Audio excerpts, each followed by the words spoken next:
Jennifer loved this time of year. She could run quietly along the park's paths, breathing in the fresh scent of grass and flowering trees, still warm from the summer heat. And if you go out very early in the morning at 6 o'clock when the sun is just rising, then the pleasant coolness will help to make your morning jog more intense. Besides, not many people like to get up early, and Jennifer liked that. She didn't even take her headphones with her on her jog. She listened to the rustling of the trees and the singing of waking birds. Sometimes squirrels ran, and mice rustled in last year's leaves. The girl could stop and watch the animals. Toward the middle of her training, dog owners came out for a walk with their pets. Some of them Jennifer recognized, as she had met them time and time again. They nodded their greetings and silently went their separate ways. She had started running in high school with a friend. Sandy had decided in her senior year of high school to lose weight for graduation. She was bored with running alone, so she called Jennifer. Jennifer didn't need to lose weight, she was already slim and agile. But how could she not help her friend? But then Sandy got sick, then she stayed up late, then she had important things to do in the morning. In general, there were many excuses, and Sandy's desire to go jogging in the mornings waned. Jennifer, on the other hand, got into it. She felt good after the run. And over time, those 5 to 7 kilometers became a habit. Therefore, even when she moved to another city, she was very happy to find a large park with cozy benches and forest paths near her rented apartment. This morning she ran at an easy pace, as she had missed the previous 2 runs, and didn't want to overload her body before a hard day's work. Through her musings, she heard a rather heavy stomping behind her. "I finally caught up with you," said the young man with a puff of breath. "How fast you run." "No, I'm in no hurry," replied Jennifer. "I don't know. I could hardly get close to you. Maybe you're out of shape today." "Maybe," Jennifer suggested. "I've been out of shape every day lately." "Oh, I'm sorry," the man said. "My name is Mike." "Jennifer. Nice to meet you. I've noticed you running around here in the mornings for a long time. Only usually you're back by the time I get out. Well, today we were lucky enough to get out together. Where are you going?" They were approaching a fork in the road toward a new street. "Oh, great. Mind if I come with you?" "Of course not. If it's easier for you. It's much harder for me. But it's time to get back in shape." As they ran up the road together, Jennifer stopped and turned off the tracker. "Then I'm done, too. Can I go jogging with you again tomorrow?" "I'm done." "No way." "Please, 6:30. On this bench here, I'll stretch a little bit first, and then I'll run. Just please don't be late. I'm on the clock." "How long have you been running?" Mike asked. The next morning, when Jennifer arrived at the park, Mike was already waiting for her at the agreed place. They started their warm-up together. "I've been running since I was about 10. Then, however, after high school, I gave it up. But this year I decided to start again. And you know why? More than 5 years, I started in high school. And you? I just saw how you run here every morning with a smile, and frankly speaking, I envied you myself. I've been in a bad mood every morning lately. I thought maybe starting it off with a jog might help." "Why?" After warming up, Jennifer ran her usual route again. She tried not to run very fast, but to keep a steady pace so that the young man wouldn't fall behind very much. Mike tried his best to keep up with the girl, but by the 6th kilometer he was finally exhausted. Of course it would. It's the only thing that makes me feel better. Just positive vibes. Of course not. You can run your own route at your own pace. I'd love to do it with you. I just don't have that kind of training yet. Tomorrow, same place, same time. Do you mind if I quit today?" And Jennifer ran easily ahead. Mike really waited for the girl at the appointed place every day. He ran with her more and more. Gradually, they were getting into the suggested pace. After a couple of weeks, Jennifer already stopped restraining her speed, and the young man kept up with her. "Yeah, see you then. Thanks to you, my beautiful sparring partner. Can I walk you home today? You're getting in shape fast, aren't you?" She praised Mike after the next session. "Not today. I'm on vacation." "Aren't you in a hurry to get to work?" "I have a lot to do here, but I can spend more time jogging every morning." "Wow. Why don't you get some sleep or go somewhere else?" "Why would I want to leave such pleasant company? Well, that's great. Soon you'll be leaving me behind. The more the girl talked to him, the more he charmed her with his knowledge, competent speech, friendliness. And the man himself turned out to be handsome. Now Mike walked Jennifer to the front door every time. It was about 10 minutes from the park to her house, and during that time they chatted about the weather, their activities, and life. That's how Jennifer learned that Mike works as a financial analyst and lives on the other side of the park. He has a car, which he sometimes uses to drive out of town to his dacha, where his parents live year-round. But the more often she repeated this mantra to herself, the harder it was for her not to remember her morning companion. Just don't fall in love, she said to herself as she recalled her morning jogs during the day. You don't want that to happen now. I can buy you a delicious morning coffee, Jennifer offered her companion. And at that moment she thought with horror, why am I saying this? I wish he'd say no, and she was greatly relieved when Mike agreed with pleasure. On their day off, after another workout, they walked up to the driveway. Do you mind? I'm going to take a shower for now, she asked. They went into the apartment. Jennifer invited her guest into the kitchen and put the coffee maker on. The girl giggled and went into the bathroom. No, of course I feel at home, Mike laughed. Could I stay? He asked. The next time they went jogging, they got caught in a heavy rain. And after they went up to Jennifer's house, she suggested that the man go into the bathroom to wash his feet, which were covered in mud. Sure, Jennifer gave him a towel. Drinking coffee on weekends after a run had become their tradition. They took turns in the shower, too, until one day they bumped into each other in the doorway, and the girl felt the urge to snuggle up to the man. Mike put his arm around her lightly and began kissing her, at first gently, and then realizing that the girl did not resist, more and more insistently and passionately. You don't worry. I'll be quick. I probably shouldn't have done that, he murmured, cuddling the girl in bed. It was then, after their first intimacy, that Jennifer learned that Mike was married. No, it felt really good. You know, how can I put it? Well, it turns out I cheated on my wife. You didn't like it? She was upset. Well, somehow I didn't have to. As it is about my parents at the dacha told me about the car too. And about my wife I didn't have a chance. So you're married? She jumped up on the bed. Why didn't you tell me before? Yes, 2 daughters. Do you have kids? But why? I'm so sorry I didn't warn you. I didn't think it would go this far. And then I couldn't stop. You're so beautiful. So pack up and get out of here. And don't let me see you around me again. Jennifer was sitting in the kitchen, staring off into the distance. How did this happen? She thought. Why didn't I ask him right away? Why did I let it come to this? Then she remembered how attracted she had been to Mike and felt even more remorseful. Is that why you decided to deceive me? I didn't decide anything. And now she found herself in the position of a mistress herself. Jennifer decided not to cross paths with Mike anymore and began to figure out how she could change the time or route of her runs. The next day, she didn't see anyone. And then she didn't either. On the one hand, the girl was glad that she was no longer tempted, but on the other hand, she resented the fact that she was so easily forgotten after the first time. No more meetings or phone calls. When Jennifer was a little girl, her father, who called her the most wonderful daughter in the world, suddenly left her mother for another woman. Jennifer then did not understand the complex parental relationships, but fiercely hated her father's new girlfriend. As a teenager, she firmly decided for herself that she would not have affairs with married men. She didn't want other children to experience what she had when her father left. Jennifer stopped at the stairs, but realized that there was no way she was going to get into the apartment unless she talked to Mike. I'm so sorry, please, I didn't know this would happen.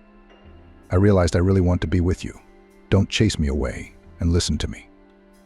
On Saturday, she went into the entrance and suddenly found Mike at the door of his apartment in his usual clothes with a large bouquet in his hands. He rushed over to the girl. Thank you, Jennifer answered dryly, but her heart was jumping with joy. I wanted to apologize. These are for you, he held out the flowers. You're the best, and I feel really bad without you. Why are you here?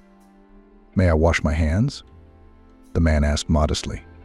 I got them dirty while I was waiting for you. She walked over and opened the door. Let me through. Mike went into the bathroom.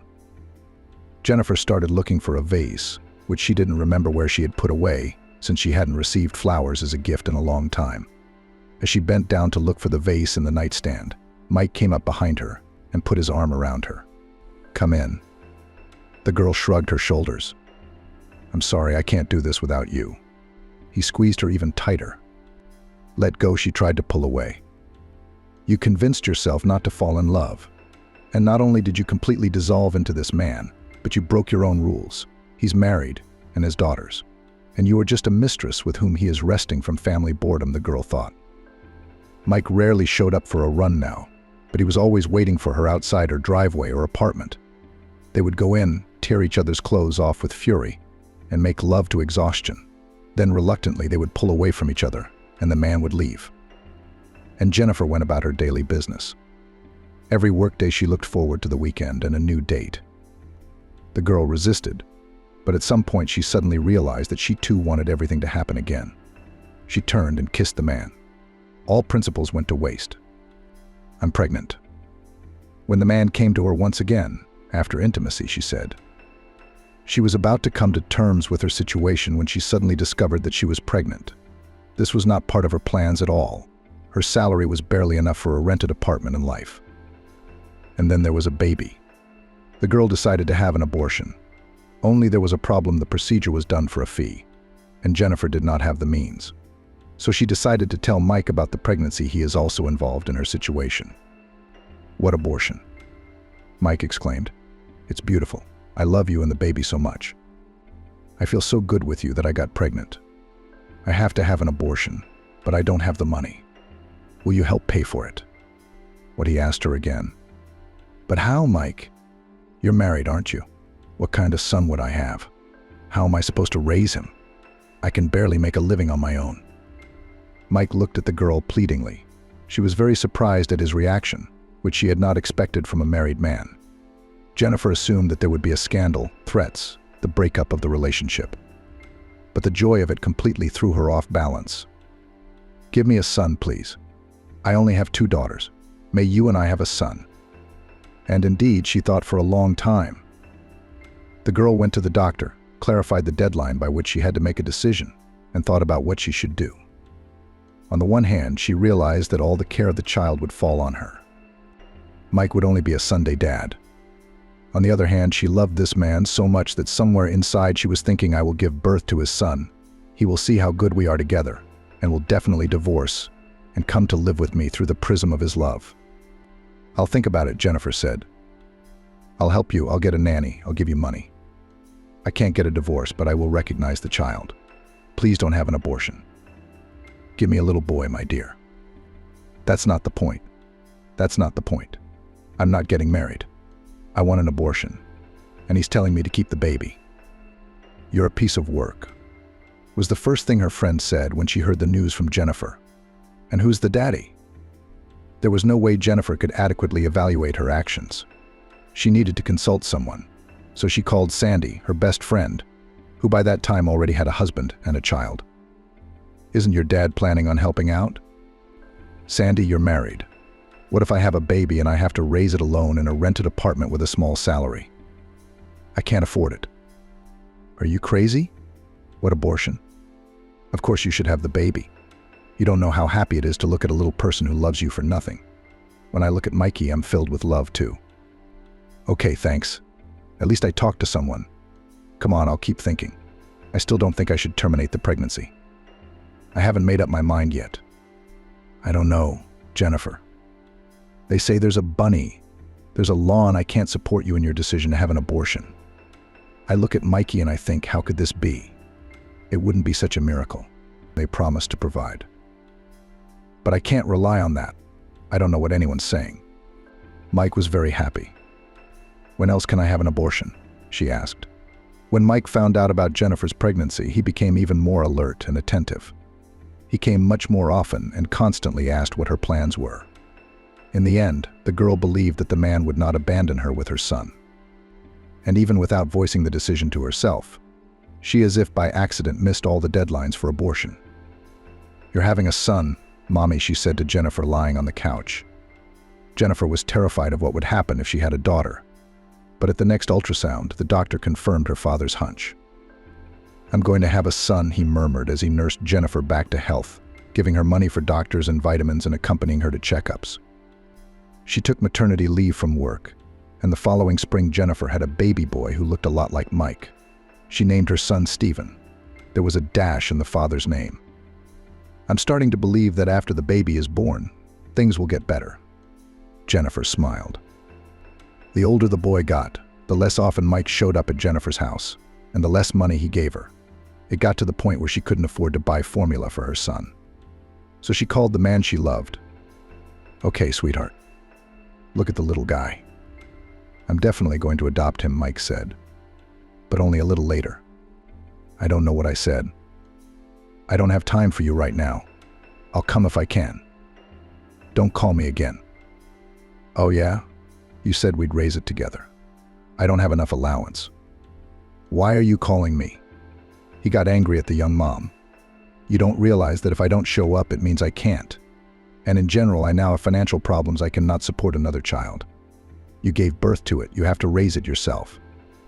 When the girl calmed down a little, she began to think about how to live on. Marilyn was very surprised to receive a call from her apartment at an unannounced time.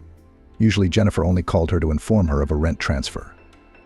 But now was clearly a different number. "Oh, my heart smells something's up," the woman thought as she picked up the phone.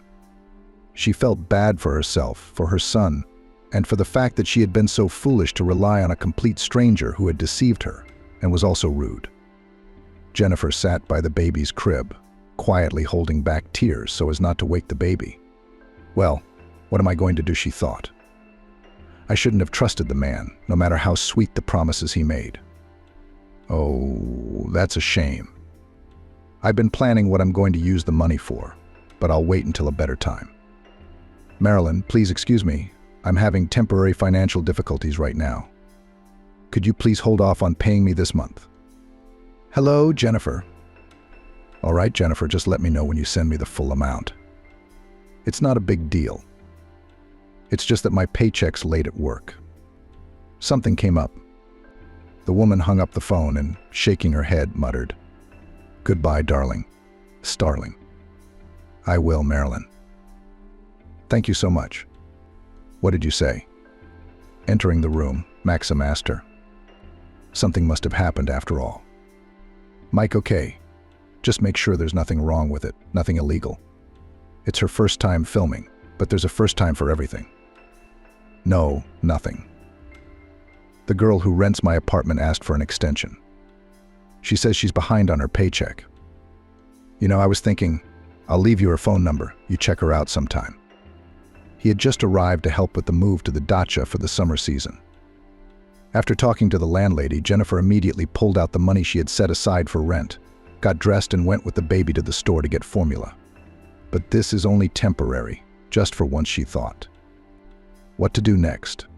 To get a job, you need a nanny. But what kind of nanny if I can't even buy pantyhose on my paycheck? Marilyn went to her room to put her medication in her bag and dress warmly. It was a chilly start to summer. "Marilyn, okay, son, don't worry, I'll take care of it. I've already taken her stuff out to the elevator, so it's time to get dressed." "That's fine, Jennifer. We're waiting for you. But we're not getting any pay raises, and we're running out of money." "Emily, hello, I'd like to get off vacation next month." When she returned with boxes of food for her son and put him to sleep in the stroller on the balcony, the girl picked up her phone and dialed a number. "What if I go part-time and find a part-time job somewhere else? They won't fire me." "Well, I'm sorry, I can't make you happy. We're having problems at the company right now, even layoffs. You're lucky you're legally exempt. But frankly, it's not good." "Yes, but I need a nanny to go to work. The financial aid is under another article, so one can't interfere with the other." "What about layoffs?" "Why would you and I have to go public with this? We won't tell anyone. And besides, you'll have child support. It's a small amount, but it'll be a better income. And, you know, I can write you a quarterly welfare check. I don't think it would be a bad idea." And the first person who helped her to get used to the new place was Emily, the head of the HR department. Jennifer was grateful to her and was always happy to come into her office. Now, After the conversation, she hung up the phone and felt ashamed of her request.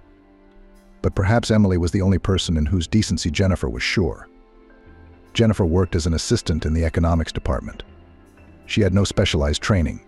When she joined the company as a secretary, her smartness was quickly noticed, and she was offered the position with a small salary increase.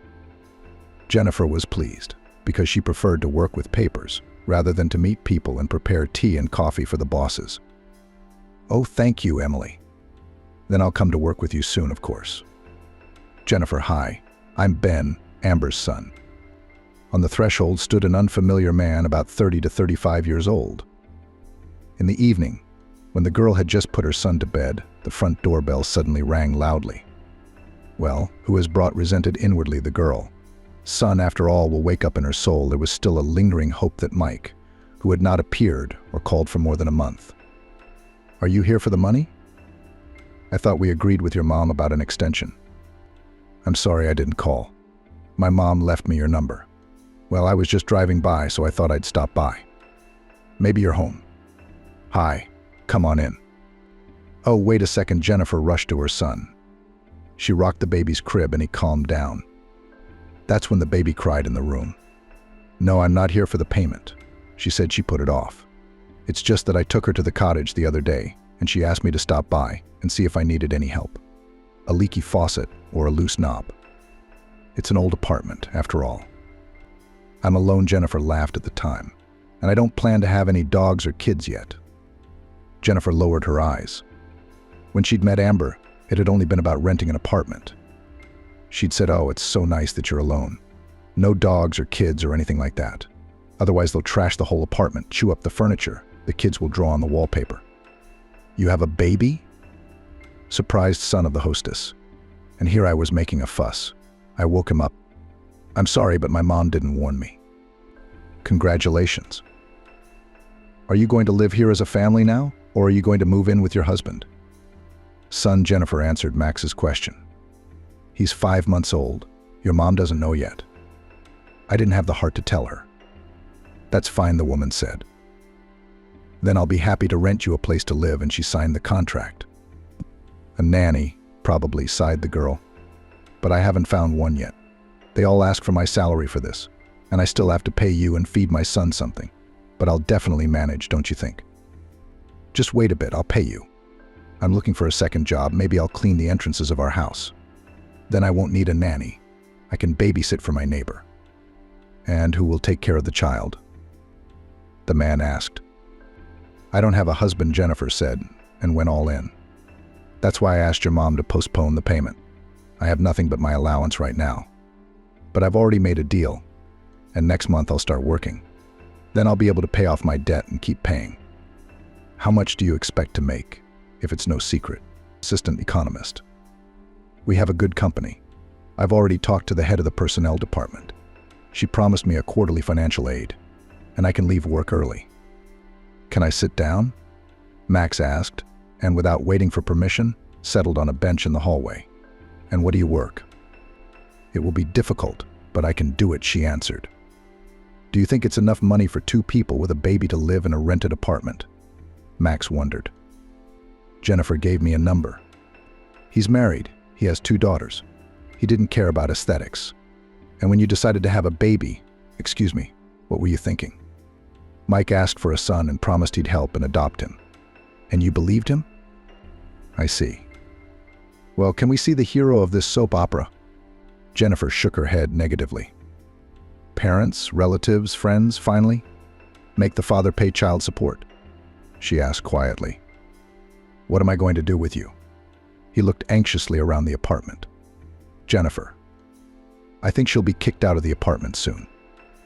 Jennifer nodded and quietly led Ben into the room where the round baby was sleeping and smiling on the couch, covered with blankets so he wouldn't fall. The man couldn't hold back a smile, reached out a hand to him, then pulled it away and walked back out into the hallway. "Of course I understand." "No, I won't kick you out. I'm thinking about how to handle this situation. Let's do this. I won't say anything to my mom yet. For the next couple of months, I'll pay it myself and tell her as if you did it. But in return, you'll give me the coordinates of your work so I can see if you're telling me the truth. I'm sorry, but these are the times." Can I stay here for a couple more months? Till I find another place to live. I don't have anywhere else to go. Only to the street. I want to help you regain your faith in people. Not everyone's a scoundrel like your Mike. Okay. Chuckles, thank you so much, Ben. I didn't expect you to be so understanding. I thought you'd just send me out the door. And then when you get a job, get a nanny, and get your life together, then we can talk about payments again. The man walked out the door. Yeah, it's his integrity that made him choose to leave you. Okay, I hate to talk about him. Here's my phone number. If you need any help, call me and I'll try to solve the problem. Have a good day. He's not a scoundrel. He just can't leave his family for us. It's a testament to his integrity. And now she's got to get out of it. In a week to visit her, at least bring diapers and baby food. It'll be easier. Back home, Ben had dinner and tried to read the news on the internet. There was only one problem: he didn't realize what he was reading because he was mentally going back to his conversation with Jennifer. No, it was understandable that a naive fool trusted some scoundrel. But how on earth does a guy like that get around? At home, he's probably a good family man. Tells stories from work, goes for walks with his daughters, and does not think that someone can do the same to them when they grow up. Goodbye. And thank you again. Yeah. What's wrong, Jennifer? Hello, Ben. You said that if something broke, but at the end of the week, Jennifer called. I understand perfectly. When will you be home tomorrow? But you understand. The washing machine. It's broken, and it won't heat the laundry. And I'm like a handicap without it, aren't I? First of all, don't wait up for me. Just do your thing. Just make some room around the car. Right, Ben's mind flashed. She needs a crib, too. Her son sleeps on her couch. Our old, beat-up couch, the one his father remembers. All day. Where will I go? I haven't gotten a job yet, and I haven't found a nanny yet. I'll take the baby for walks. But if necessary, he can sleep in the stroller on the balcony. In addition, he also ordered a washing machine with delivery. To put in a new one, the old one was already more expensive to repair. Ben worked at a publishing house where most of the staff worked remotely, only occasionally coming into the office. However, they all shared a chat room where he'd thrown in the need for a crib. Within a couple hours, he received 3 offers to give it away for free with pictures. After looking at them carefully, he chose one. Ben drove up the same day and picked up the crib. In addition, he received several rattles, a pacifier, and other baby accessories. Heading to the office, he was pleased with the future surprise for Jennifer and her son. All right. Okay, I got it. What about the chat room newsletter? Or do you need this as a prop? No. Why would you say that? Ben, did you get married? Jacob, an old acquaintance and editor of the publishing house, greeted him. I didn't think so. Ben smiled. Girls? But that means you're getting married soon. His colleague winked at him. No, it's not for me. It's just some girls I know who need help. Okay, Jennifer nodded, continuing to coax the baby to eat the applesauce she had just made from the last remaining apple. And in good conscience, she should have had time to go to the store today. But she didn't bother telling Ben that. Don't get distracted by me, the young man said to the girl. I'll get everything out of the car, and only then I'll do the washing machine. On Saturday, as soon as the delivery guy called and said they'd be there in an hour and a half, Ben rushed to Jennifer's house. She was just feeding her son when he arrived, laden with a disassembled crib and other things. Ben, why? We were doing just fine without a crib. It's just a waste. Ben had assembled the crib and fastened the sides to it. There was already a crib mattress and blanket inside. The man brought in all his things, undressed, and made his way to the room. Jennifer could hear him moving furniture from the kitchen and wondered, not realizing what he was doing.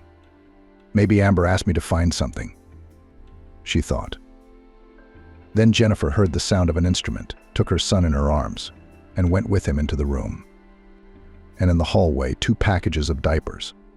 These are a gift from me. Put them back where you keep them.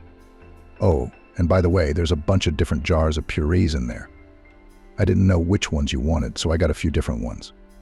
But I see you've already eaten. The man nodded at the big bag in the corner. You're not going to need a crib anytime soon, are you? At least until the age of 2, a child shouldn't be ruining his spine sleeping on an unequipped couch. I didn't spend any money. My coworkers gave it to me for free. Their daughter had grown up. They didn't know where to put her. And a lot of other rattles. That's when the intercom buzzed. "Why do you keep talking about money? You don't have to pay me back. They're all gifts." "Ben, thank you. But how am I going to pay you back?" I decided it was easier to replace it than to repair it at the store. It's a promotion. They take the old machine back to recycle field. So I saved money, Ben explained. "Here's the manual for you to study for now. I'm going to go plug it in." The movers lifted the machine to the floor, disconnected, and took the old one. "Here comes the washing machine. Today you'll have everything in perfect order." 3 hours after Ben's arrival, the new, almost silent washing machine was running.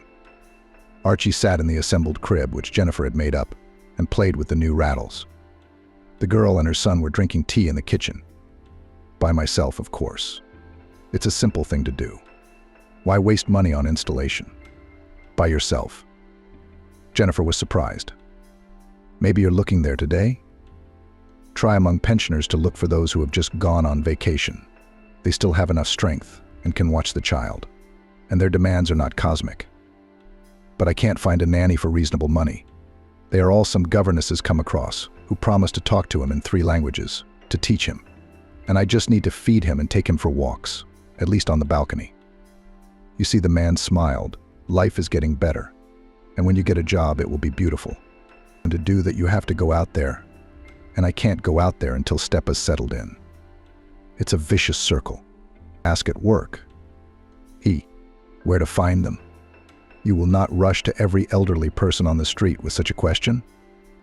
"Thank you, Ben, but I don't feel comfortable asking you. You've done so much already, and we're nothing to you. We've already found a crib. Maybe we can find a nanny too. Let me ask my friends in the chat room if anyone has such acquaintances. I can't promise results. That's something to think about when you're young. But I'm 32 now, so I'm not as young as you might think. What old age? You're still a young man. You're my long-term investment. I'm interested in you keeping this apartment and paying rent. So consider it an investment in my secure old age." "Why not? It's the weekend. Get some fresh air?" Jennifer started hesitantly. "Or maybe you and I will go for a walk in the park. He sleeps in the stroller there, and we'll go for a walk. Do you have time for that?" "I'm 23, she smiled. "Oh, it's bedtime after all. I'm going to put him on the balcony. We'll go for a walk." He's going to ask about getting married again, he braced himself. When Ben entered the office, he saw Jacob walking toward him with a smile. "All right then. You get dressed, Archie, and I'll get the stroller out," Ben said before she could finish. "I don't know that you want to offer yourself," he smiled back. "What about publishing?" Ben hesitated. He and Jennifer hadn't discussed that option. "Ben, are you considering men as nannies?" "I was at home, humming at your message. He's excited about it. He wants to try it." "Well, I don't know if taking care of a small child is a relaxing thing to do. So maybe you'll give it a shot. I'll talk to the baby's mom." Jacob continued. "No, I wouldn't mind. But I've got a lot of unfinished business to take care of. So I'll hold off for now. But I have an older brother, a retired lieutenant colonel, in the security services, retired a long time ago. He used to work part-time, but now he says he's fed up. I want something more peaceful. He stayed at home for 6 months and howled. Kids are grown up. No grandchildren. He doesn't like technology. He used to like to go camping with the school. But now, to get a job there, you have to collect a lot of different certificates. And he's not in good health. Robert was not only older than his brother, but taller and broader in the shoulders. He limped a little and came to meet the mother of a possible ward. When asked about the limp, the man always answered evasively.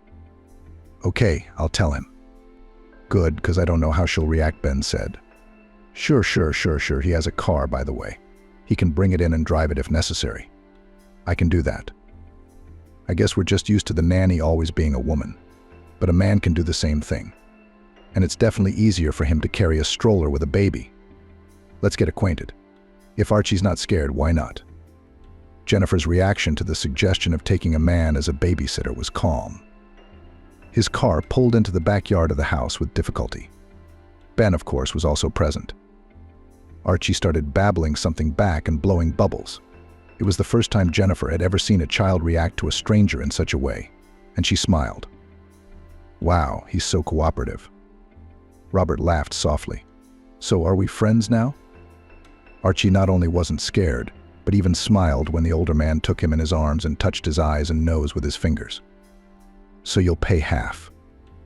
Ben and I will talk about it. Well, Jennifer, for me it's more pleasure than money. But I'm just getting a job. I can't even pay a full-time nanny at the average rate. What about money?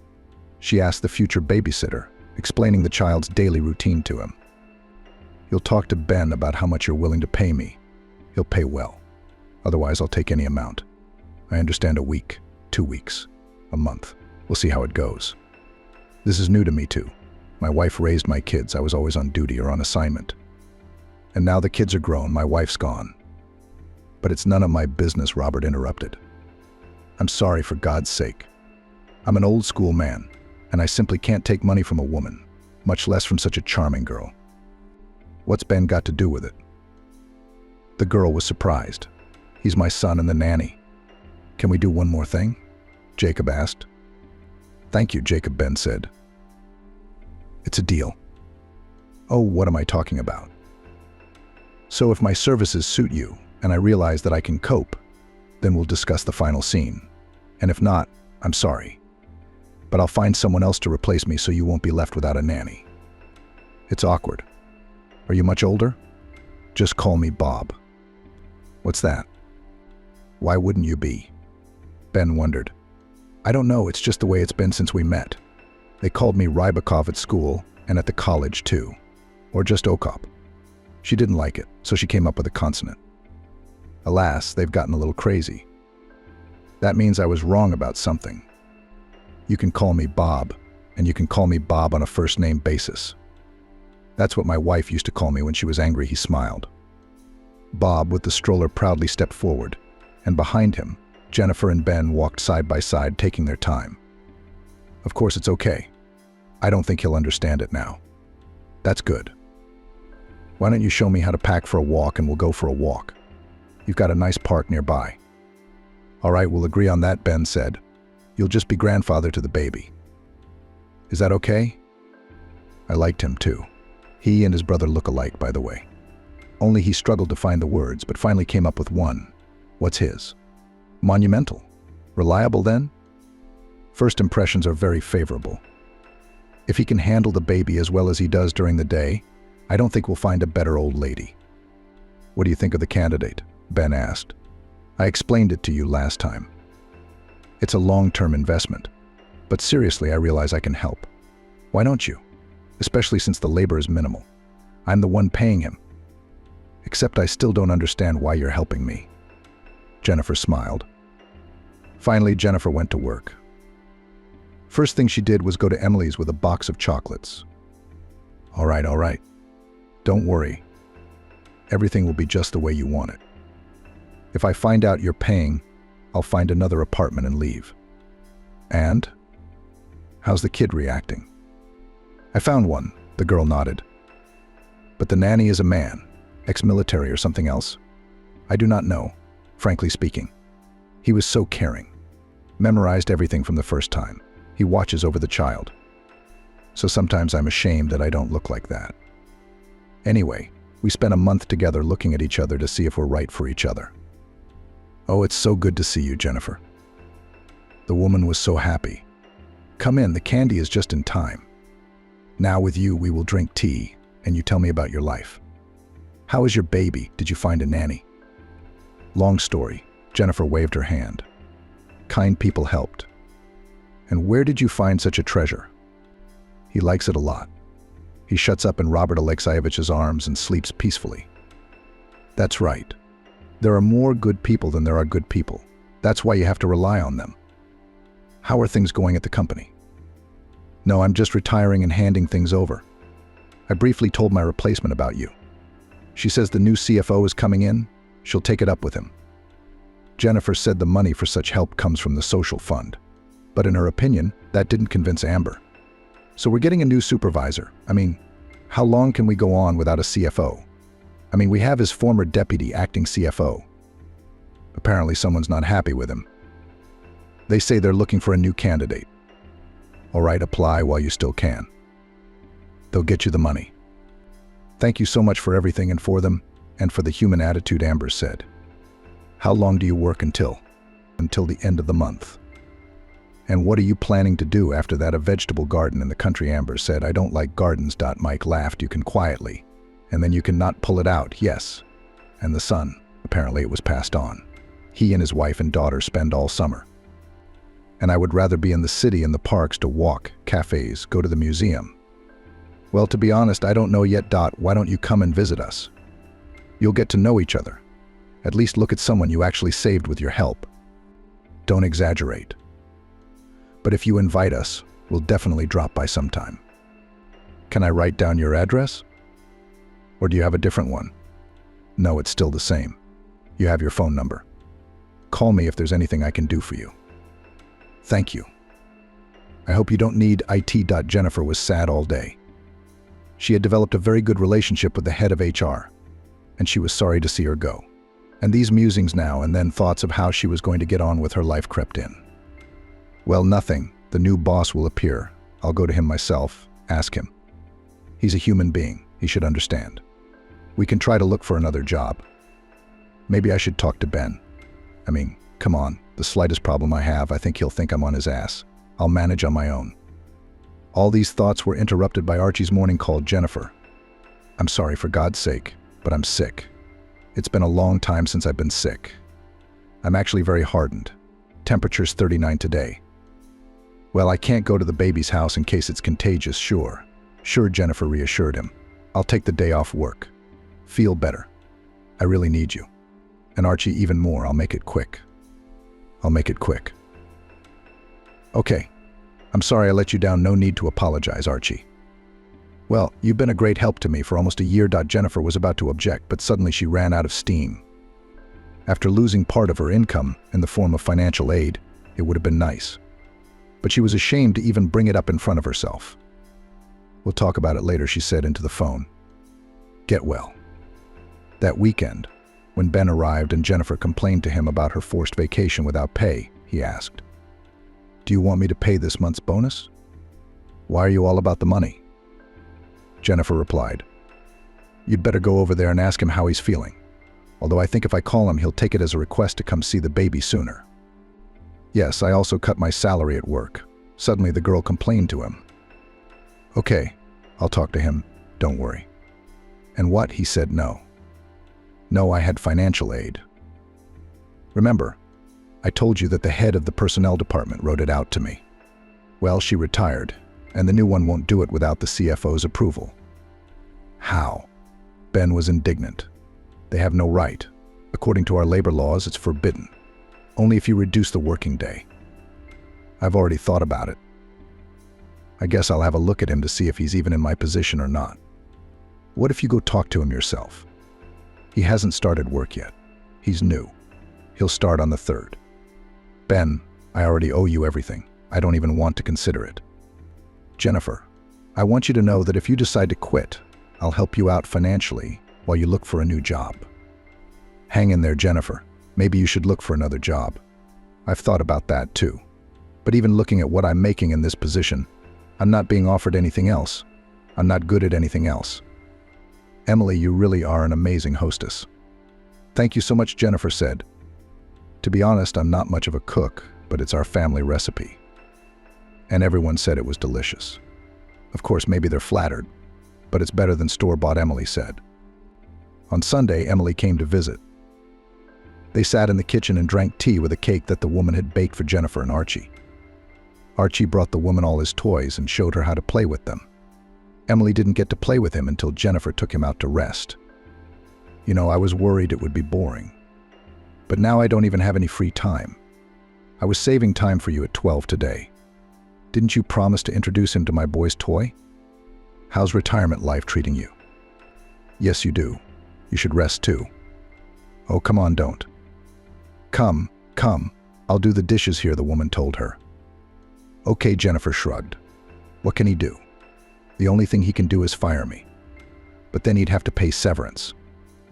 Actually, I've come for one more thing. I want to warn you about your future boss. They say he's an excellent specialist, but he's not much of a man, but I don't know him personally. It's just a rumor. But you should be careful about opening up to him. Let HR ask him for you." When Archie was asleep, the women settled down in the kitchen. And Emily said seriously. At that moment, Jennifer heard the sound of a key in the keyhole and the door opening. "Okay. I promise everything will be fine, Emily, don't worry. I don't know what he'll do, but don't trust him." "Jennifer, I'm sorry, for God's sake," he whispered. "I know Archie's asleep at this hour, and I didn't call so I wouldn't wake him." Jacob stood on the doorstep. "I wonder who it is." The girl thought, stepping out into the hallway. Ben and Jacob were the only ones with keys. Ben wouldn't have arrived without a call. Jacob walked into the kitchen and stopped in the doorway. "Because of Amber. I feel guilty. I wish I could give you half a day off." "It's okay," she nodded. "Why are you here?" "Emily and I worked at the same company, and we decided to meet today. I hope I'm not interrupting anything." "Emily," she smiled and gestured him to a chair. "Please have a seat. Archie and I just met today." She looked at Jennifer with a smile. "I didn't realize you had company." "Hello, I'm honored to introduce myself." Jacob stood in front of Emily. "I'm ashamed to admit it, but I'm retired." Emily lowered her eyes flirtatiously. "So you two aren't working together anymore?" Jacob asked. "Of course not." The woman smiled and set the third mug on the table. "I was just telling Jennifer that I don't have much free time yet. I'm reading books, learning computer programs, going on field trips. You know, all the things I've been putting off for so many years because of work. What's there to be ashamed of? I've been retired for 15 years, and I'm not ashamed of it at all. I can say of such a fine lady that retirement is the beginning of life," Jacob said. Jennifer grinned at the spectacle being played out in front of her by people twice her age. "I don't like that. I don't like that." "No, well, you speak my words." I slapped myself on the knee. "God with it, I understand you perfectly well." And she listened to the conversation between her older friends and found much in common. "What family?" Emily waved her hand. Her husband had passed away a long time ago, and the children were grown, independent. "How did your family feel about that?" Jacob asked. "Of course not." "Jennifer, we thought we'd go for a walk," Jacob asked her, peering into the room. "Do you mind?" Then Archie woke up and she retired to her son's room, leaving the two of them alone. It was at this time that the baby saw his babysitter and reached for him. "I thought the third was Archie." Jennifer also smiled. "The children are beyond competition." "Don't you need me, Jennifer?" The man winked at her. "There's no third person." There was excitement in the women's restroom. All the young female employees were tidying up before the meeting to seduce him. "Are we going to do it in a bunch?" the married ladies asked them. "Or is he single?" "Well, at last," rejoiced the girl. "At least some certainty. And then to live with the unknown tomorrow is worse than ever." The morning newsletter at work delighted Jennifer with the news. "Dear colleagues, you are invited to join us today at 11:00 a.m. in the conference room. There will be an introduction to the new CFO of our company. He will tell you about the principles of his work and discuss further plans for the development of our company." At 11:10, the conference room hummed quietly like a beehive as the CEO walked in, followed by William. Jennifer closed her eyes in surprise. Jennifer only chuckled inwardly as she listened to these conversations. She'd been down this road, and it hadn't ended well. "No, of course I have Archie, and that's fine. But the rest of it? No way, just strictly business negotiations," she thought to herself. "Or quit." Married, confirmed one of the girls. "But they say he's no stranger to the female sex.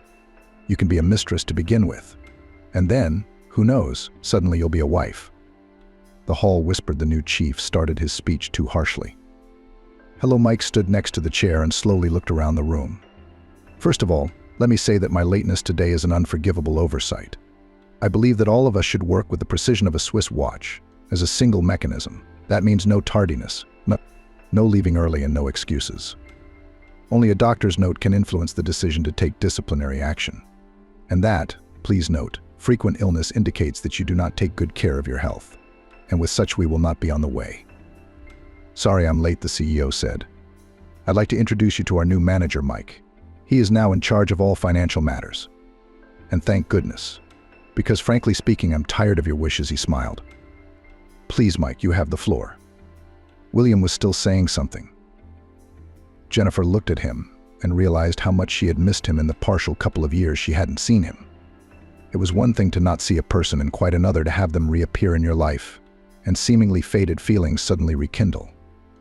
The girl sat staring at him without taking her eyes off him. Nothing betrayed the emotions that raged in her soul. And it was not hatred, contempt, or even pity. No, she suddenly realized to herself that it was love. A hard, dependent, unreachable love that forgave him for everything he had done to her life. And if she were asked now if she would repeat that path, she would undoubtedly answer in the affirmative. You will ask all the questions later, he continued, interrupting some employees who raised their hands to clarify some points. Secondly, and then William hesitated, meeting Jennifer's eyes. All night she had hardly slept at all. Jennifer would get up, walk over to her son's bed and smile, thinking, we're definitely going to be okay now. She was sure Mike wouldn't say no to her. After all, this was his only son too. Jennifer pondered what to wear to the meeting to look both businesslike and attractive, but came up with nothing. Jennifer sat quietly at her desk and tried to concentrate, but all her thoughts were on him. That's when her phone lit up. A text from Mike came in. Tomorrow at 9 in my office. Jennifer couldn't believe her eyes. Reread the message and replied, okay, then tried to tune in to work. After the meeting, everyone went to their workplaces. Since the economics department reported directly to the new director, Mike's office was in their wing, right next to Jennifer's. Yes, a very important one, she nodded. Wow. Jennifer, are you going to a business meeting today? The mirror on the wall asked. As she was getting ready in the morning, she found a short black skirt in her closet that she had once worn on dates with him and decided to wear it. Come in. Mike jumped up and locked the office door behind her, so we wouldn't be interrupted. So you work here? Jennifer smiled and drove to work. Well, good luck then. You look great, a real modern businesswoman. No, I'm not up to it right now, but hopefully I'll be able to resume training soon. Well, it's not far from one or the other. Circumstances worked out. It's good to see you. You're still running in the park, looking great. Yes, she nodded. How did you end up at our company? Weren't you a financial analyst? He's fine, he's growing up. We're planning to start kindergarten soon. And now with a nanny. Jennifer didn't go into details. So he's interested in his son, too, Jennifer thought. It didn't matter what his circumstances were. Great, have a seat. He pointed to the couch. Tell me about your life. How's Archie? I've been meaning to talk about you. Jennifer sighed. Wow, you can afford a nanny? Your salaries are pretty good. Jennifer's head was spinning. She tried to pull away, but it only made her more attracted to him. I thought it had passed, but no. I want you so much. You're still beautiful. Beautiful and free. She hesitated when she felt his hand on her shoulder. Mike moved closer and whispered hotly in her ear. Jennifer opened her mouth, but he exclaimed, Do I have a favor to ask? Mike pulled away. I want you to, she said tonelessly. I am the formidable boss. Are you afraid of me? Tell me what you want. He lifted her off the couch and dragged her to the middle of the office. No, don't say anything yet. I have an idea. Let's play boss and secretary. She repeated a little more clearly. What? I can't hear you. Louder. Raise my salary. Could you give me a raise? Jennifer said timidly, not believing this game. Well, what about you? Mike grinned. It's just a game. Let's give it a try. Come on, express your desire. A doubt stirred in Jennifer's soul. She froze. But is that any way to talk to the boss? You address him as you beg him, and then you do whatever he says. Jennifer began to slowly remove her skirt, entering the game. But don't order it, you have to beg for it. See what the boss said? Take your skirt down. You're a subordinate, so take it off. Not like that. More erotic. How do you do it? You need me to do your bidding. So follow my instructions. Give me a raise. Boss, Jennifer said loudly. Mike couldn't take it anymore and ran up to the half-naked girl. He was so aroused that he easily entered her and poured all the accumulated passion, standing on the carpet. Then he picked her up in his arms and carried her to the couch. They enjoyed each other's intimacy for a few more minutes. Soon the man stood up. Jennifer was so into the role that a tear rolled down her cheek. She realized that she really wanted to cry and tell Mike everything she had been through since he left. After these thoughts, tears came to her eyes from weakness or self-pity. "Dear boss, please give me a raise." "Why is that? Me and my son Archie will soon have nothing to eat." "But any favor requires a return favor. You understand, don't you? And I'm prepared to do you one. Just please give me a raise." "Are you in love by any chance, Jennifer?" She nodded and began to clean herself up. All week her soul had been singing from her newfound love. Jacob noticed her mood. "Time for work," he smiled at Jennifer. "Whatever it is, I'm infinitely happy for you. I hope there will be room in this life for me as your old acquaintance." "No, Jacob, I didn't tell him my secrets. It's just that life is getting better, little by little." "Why are you suddenly asking that?" "It's just that I've never seen you in such a beautiful mood before. It's like you're glowing from the inside out." 2 weeks later, her boss left on a business trip, and Jennifer waited impatiently for his return until payday. Then she received money even less than usual. The girl came to the accounting department with a question. He winked enigmatically at his ward's mother. The next week, the meeting in the office was repeated, and so did the game. Although it didn't feel so new, Jennifer was more in character now, and her closeness to Mike was back on her mind. Undoubtedly. But just don't emphasize the word, old Jennifer smiled. "You have a fine age.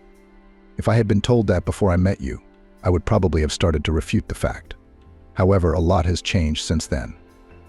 Jennifer was upset, but decided to wait until Mike arrived to clear the air.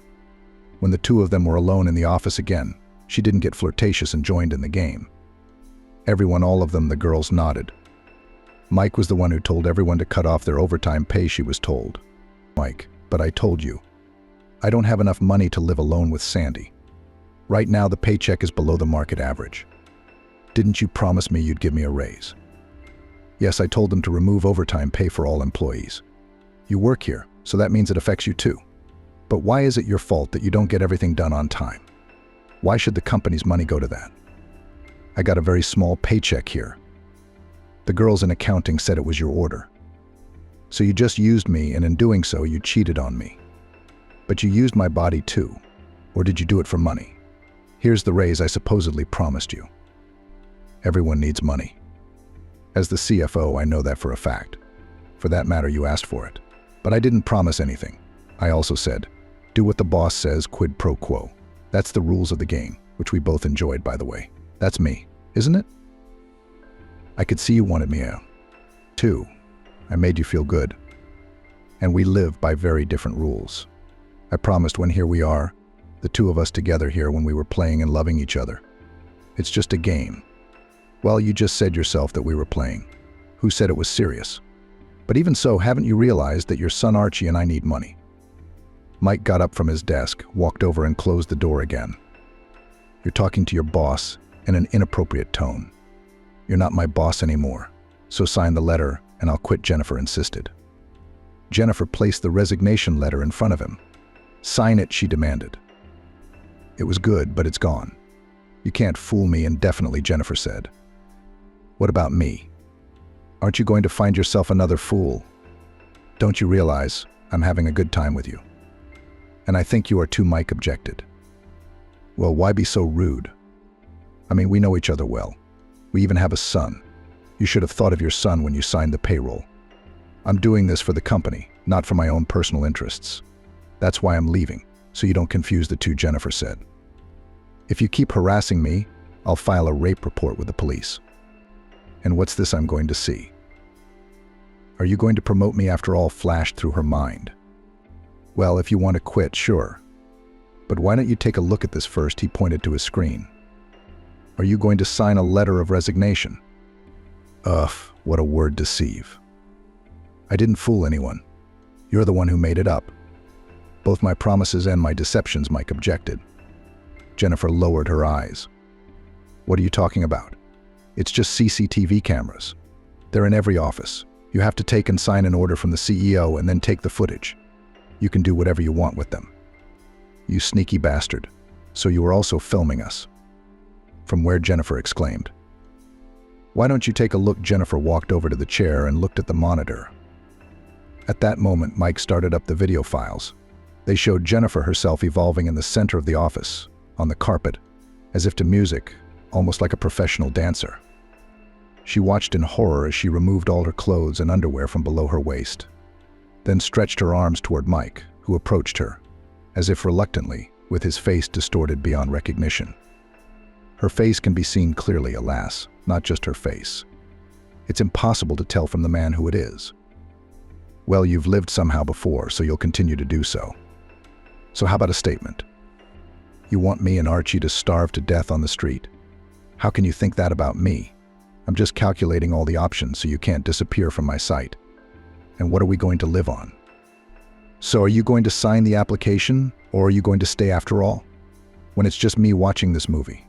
It's one of my favorites, by the way. I've memorized all your little gestures from it, Mike continued. There are plenty of programs for processing video files. Say, that worked out well, didn't it? Didn't you ever want to be an actress? All girls usually want to, and a lot of guys too. You definitely have talent, Mike said. And what do you think your new employer will say when he sees this? I won't tell you where you'll be working. Trust me, it's not hard to find out at all. You could put it on the internet and you'd be a porn celebrity. That's not a bad prospect either. Then every man in town will recognize you and make lewd propositions. Hello, Bob. No. What happened? Hi. Sorry to be so abrupt, but do you know what happened to our Jennifer? After a while, Bob walked into the cafe. Jennifer grabbed a paper off her desk with anger, tore it up and threw it in Mike's face.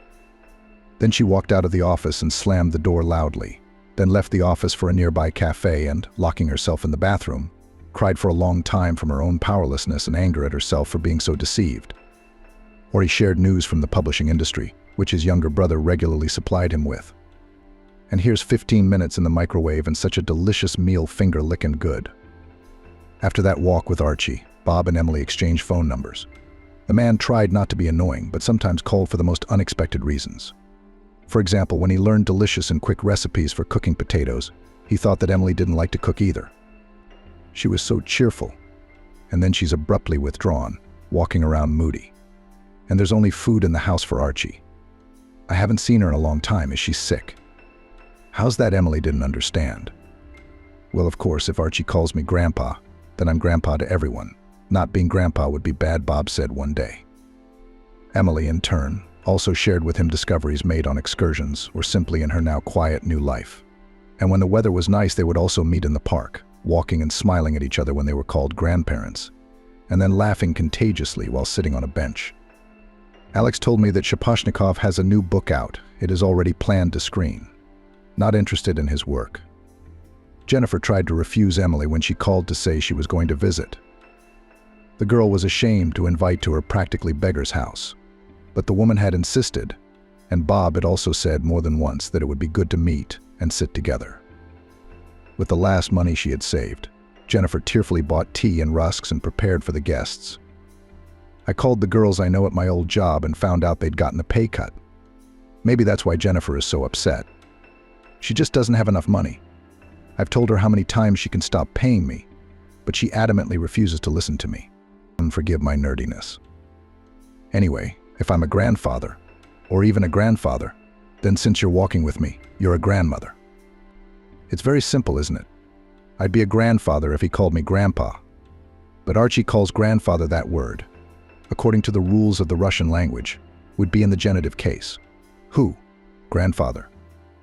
I'm sorry, Jennifer said to the guest. I didn't have time to cook at all, so I ran to the store and bought a few little things. They started taking chicken and canned goods, jam and cakes out of the bags. Can you believe it, Jennifer? We met at the front door. Here to help carry the bags, Bob said. Bob and Emily came in together. I'm sorry, but I know your salary, Emily said. How are you going to live now? Maybe it's time to change jobs. Yes, the girl nodded sadly. He says it's our own fault for not getting everything done during working hours. So the company doesn't have to pay us extra.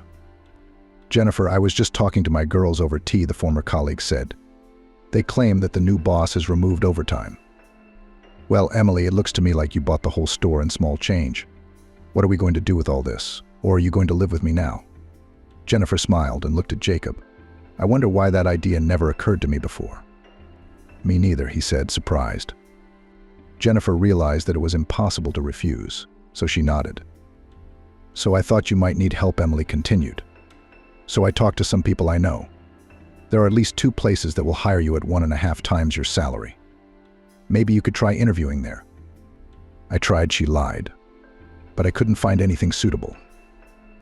Jennifer couldn't explain to good, albeit good, strangers how her father had naively caught her on the hook, and that now she couldn't change jobs.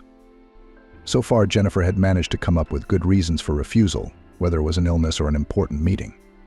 But she was well aware that soon all these excuses would cease to work. And even if he started raping her, Jennifer would have nothing to defend herself with. That upset her even more. The girl felt like she was being sucked into a swamp she couldn't get out of. But she was already so tired of this tension that she was ready to wave her hand and give up. If you are not with me, the video will be seen by everyone, he reminded the girl every time.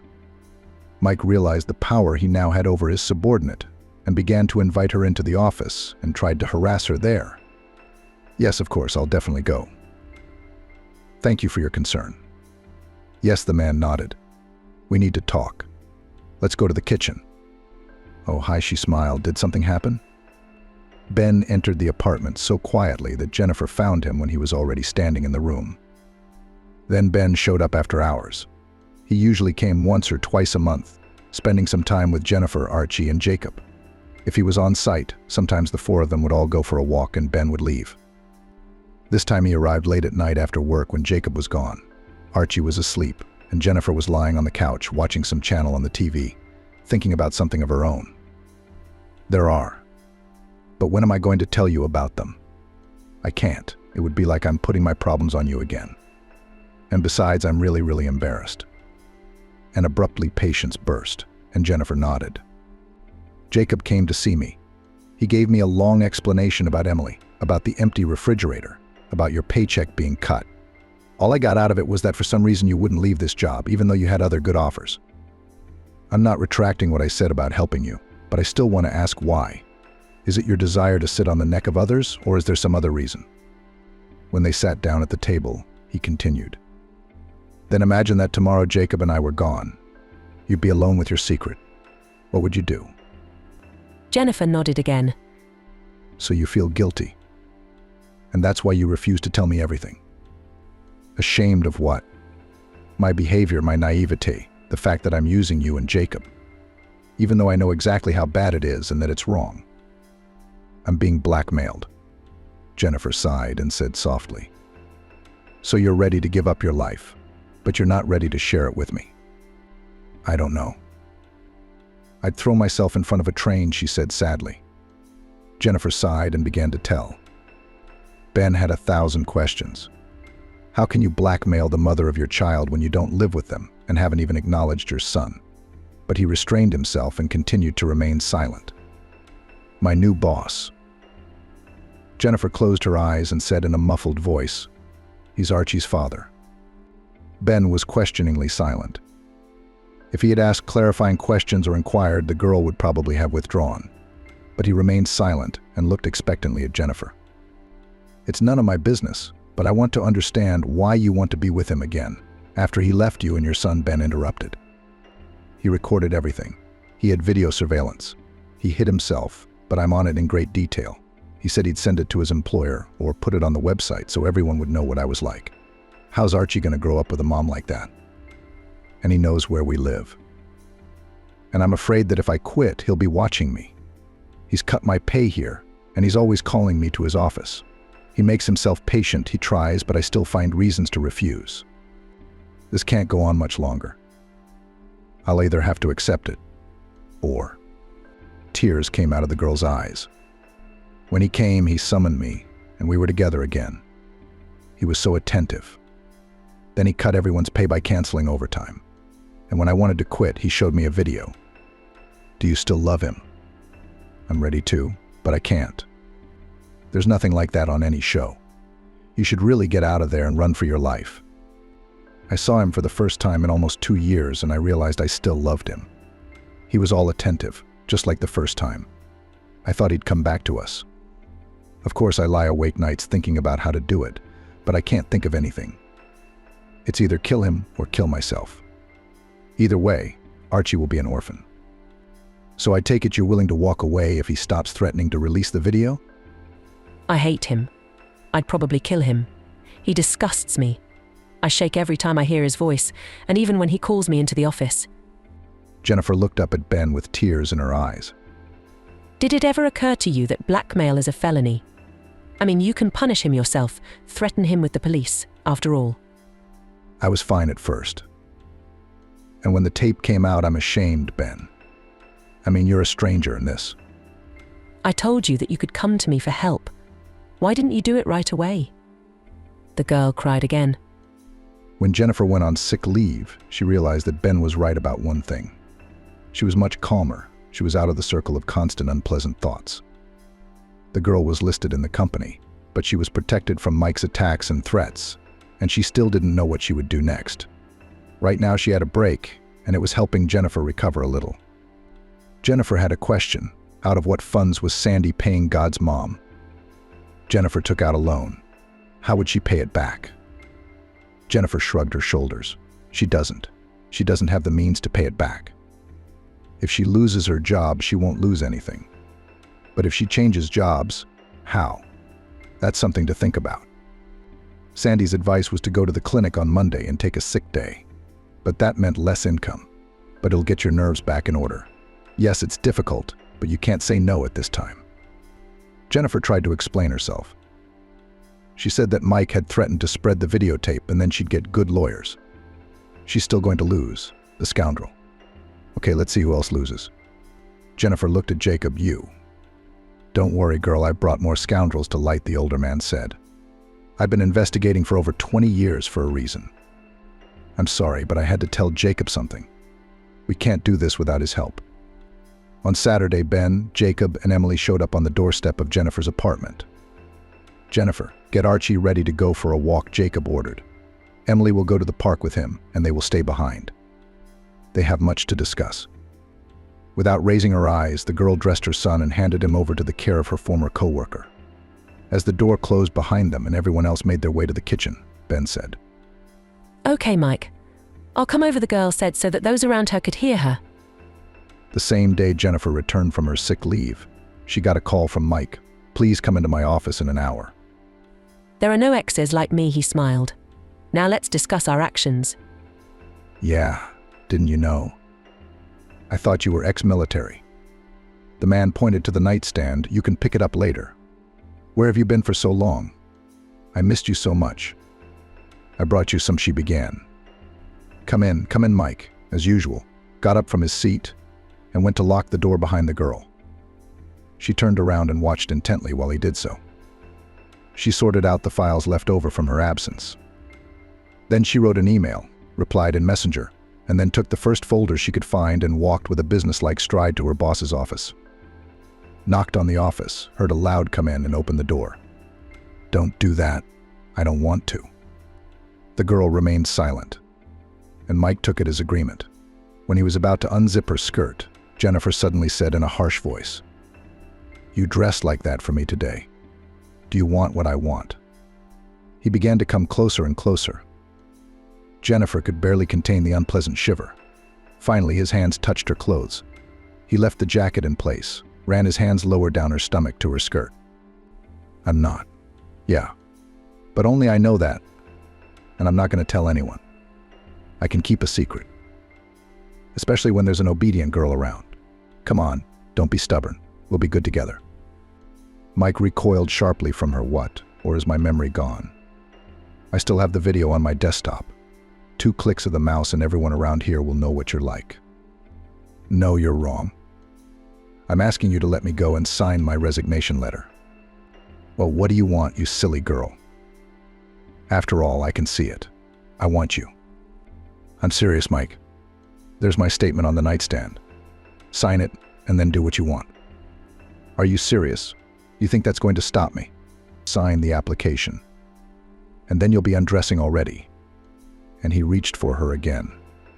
But you'll only go to the nightstand through me and what I want, he said.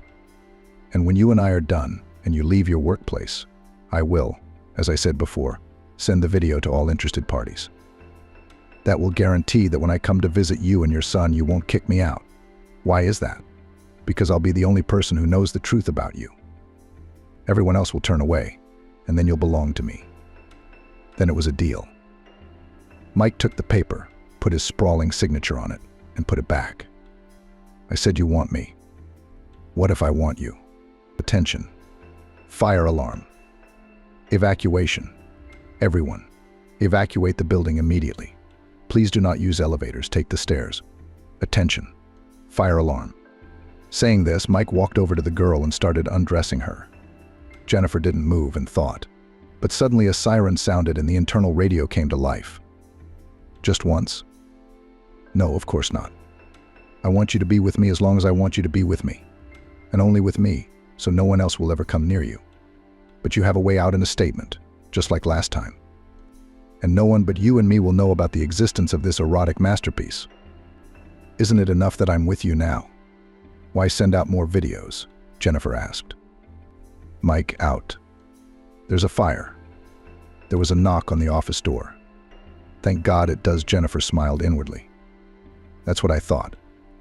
What the hell? Mike swore, looking at the radio.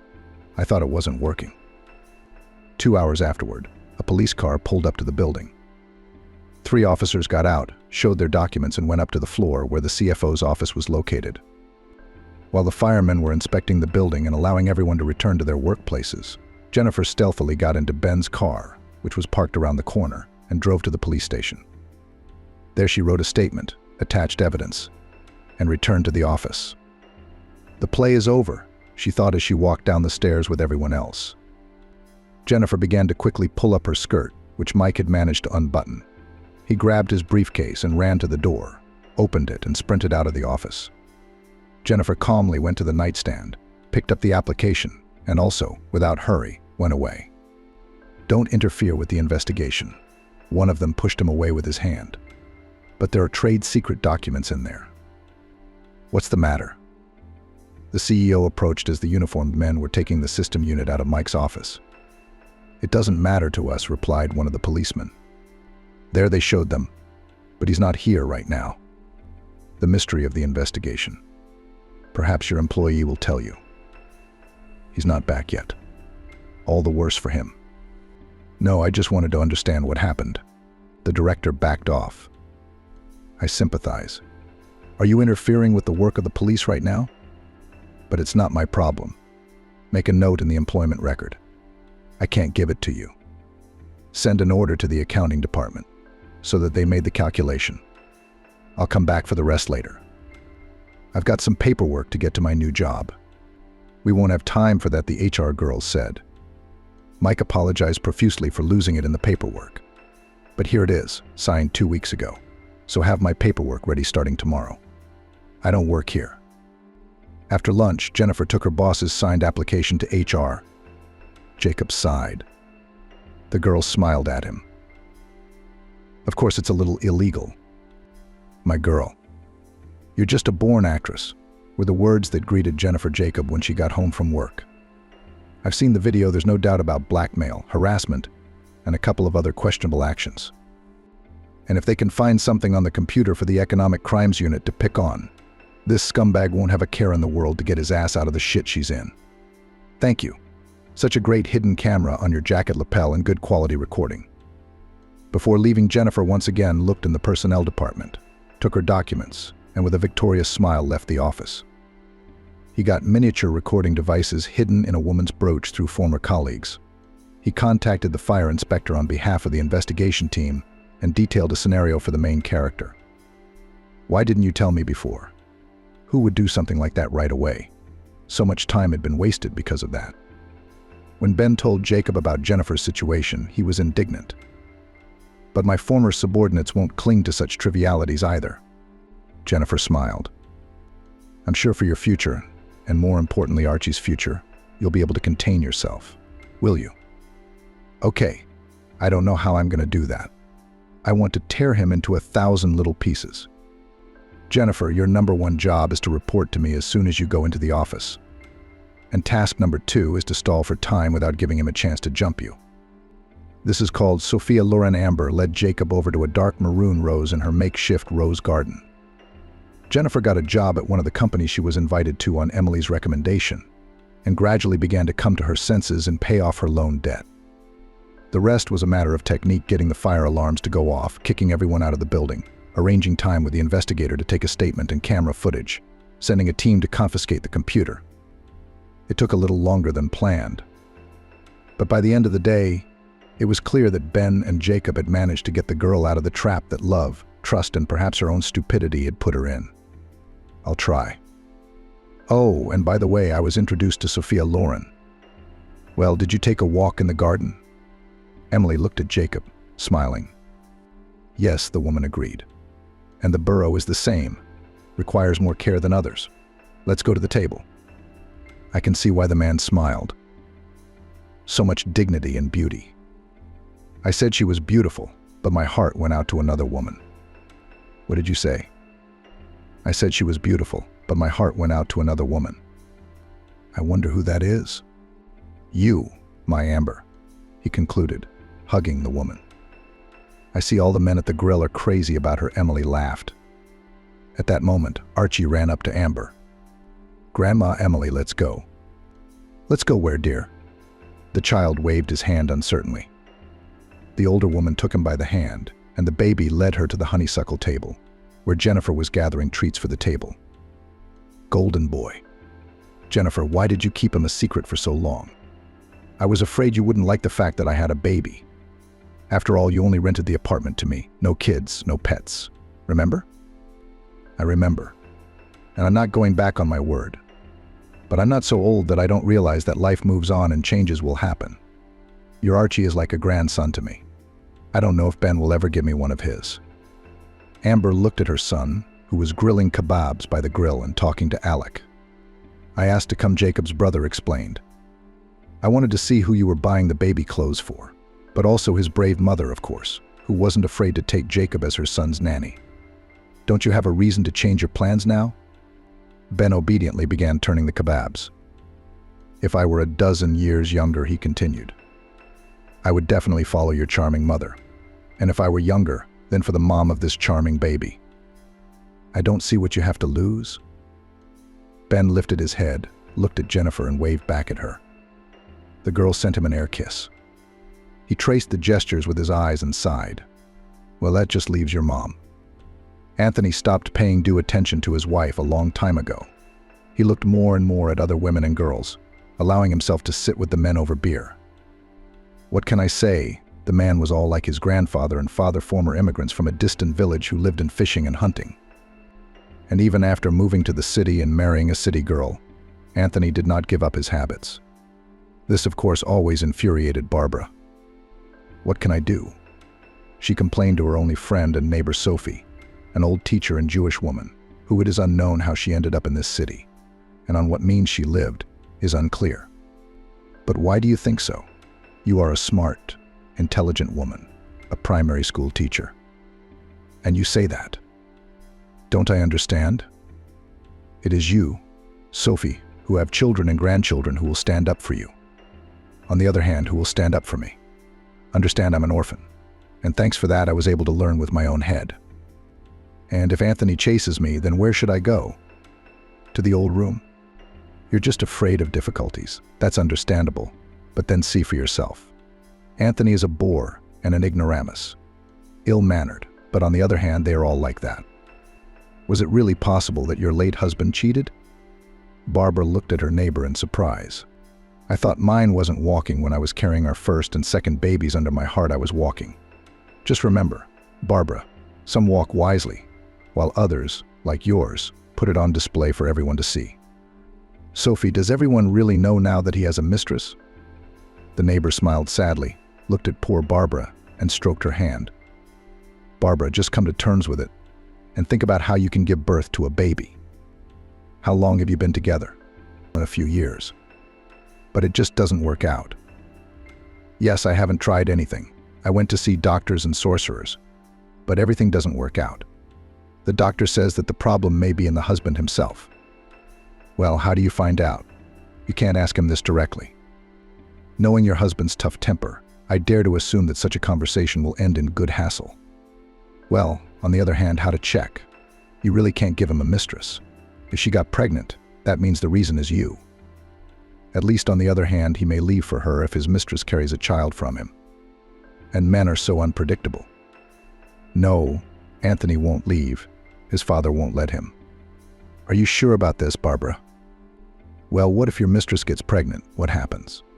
He won't abandon his child, his dear one. He won't abandon him. He will pay child support. And then, if anything happens, he will arrange guardianship. He is such a... Especially if there is an heir, he will break anyone's head for him. And the mistress will not agree to blackmail.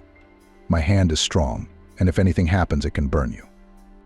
The woman nodded her head affirmatively, wiping away accumulated tears with a handkerchief. She had confidence in her father-in-law.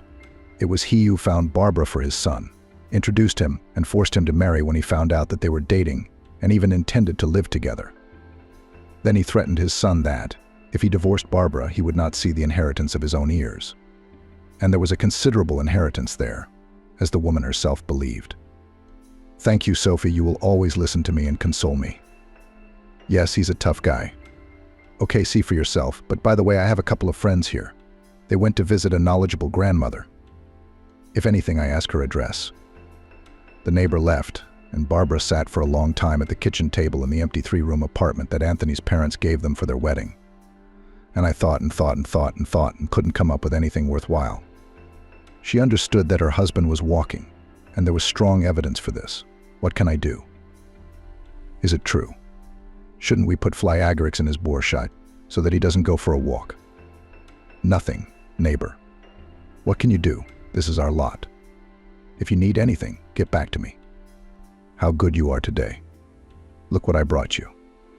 But the woman did not know how far her relationship with the beauty went, who came to their city to work as an agronomist and part-time accountant at a large woodworking enterprise. It was there that her husband worked as a mechanic, and she worked as a primary school teacher. Oh, Anthony, where did you get such beauty from? And what will your wife say to all this? And Anthony handed the woman a luxurious necklace made of natural pearls of dark blue, almost black color. But if you don't love her, then why are you still with her? What will she say? Nothing. I bought the same one for her too. So there's nothing to be offended by. My grandfather is on Barbara's side, and he said that if I divorced, I would be disinherited. And there, believe me, there is something to fight for. The woman cunningly tried to find out what was going on in his house. And with a laugh, she grabbed him by the place of origin. Come on, you're agile and young. Arms and legs, like everything else, are there. You can earn money on the spot. What if the wife finds out about us? Jadwiga didn't want to miss out on Anthony. Nothing will happen, he will cry, that's all. The accountant gently wrapped her arms around his neck and kissed his chin. Even if we come to your house together? Anthony was sure that this would happen. Jadwiga, what are you talking about? What are you trying to achieve? When we started dating, we discussed this point. Don't touch your wife, you and I live separately. And she waits for me at home and cooks soups for me. Jadwiga specifically emphasized the word your home while observing the reaction. Yours. Anthony, with a dissatisfied look, threw her hands off his shoulders and pulled away. He was already starting to get tired of this conversation. Well, at least invite me to dinner? Or didn't I even earn that? At the mere mention of homemade soup, Anthony felt a queasy feeling in his stomach and an urgent growl in his stomach. His Barbara's soup was always rich and delicious. Even my mother had never cooked something so delicious. Okay, that's it. I have to go. Lunch was almost over, and I still hadn't had lunch. Don't cry. I'll be back soon. In the meantime, it's time to work. So that means you don't love me? Jadwiga wailed in her polish and turned theatrically to the window, covering her face with her hands. Dad, what are you doing here?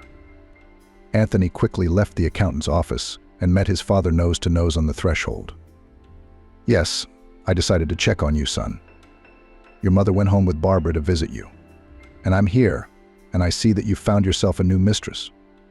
The man nodded at the sign hanging on the door of the accountant's office, Jadwiga Volchek. His surprise knew no bounds. What are you talking about, Dad? I found out about salaries and bonuses. Do you really think everything is the worst? He looked at his son reproachfully, trying not to give him a ringing slap in the face. After all, this is not how he and his mother raised him. Oh, not like that. Bruno, although he came from the outback and had considerable health and masculine strength, never cheated on his wife. Yes, in my youth I had no hobbies, but when I got married I completely swore off cheating. But the son apparently didn't follow suit. He doesn't want to settle down. Dad, for Barbara I'll rip out anyone's throat, and she's my wife before people and God. Oh, there's no need to tell me fairy tales. You reek of women's perfume a kilometer away. He shook his finger at him. Bruno wanted to say that he would sign over all his property to Barbara, but he lost his tongue just in time. It was not worth it to set up a woman like this ahead of time. Otherwise you never know what would hit his fool in the head. What now? All I can do is enjoy his caresses. He will never leave her, and a stingy tear rolled down her pretty face. Yes, what can I say? The woman was simply catastrophically unlucky. She didn't find a husband in her homeland, couldn't start a relationship, and there were only potential candidates for lovers. And so that someone would take them and ask them to marry, they simply weren't there. All the men passed by. Sometimes they stayed in her life longer, sometimes just for the night. Others spoke about her beauty, others about a woman's intelligence. Well, what does it matter to her? No family, no child, nothing.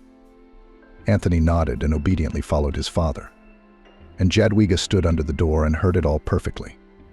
No, she didn't eavesdrop. It was just that the men spoke so loudly, openly, that everything could be heard perfectly behind the flimsy door. Okay, at least you understand this. Okay, let's go home. I asked the director for you. My mother and I have a conversation with you.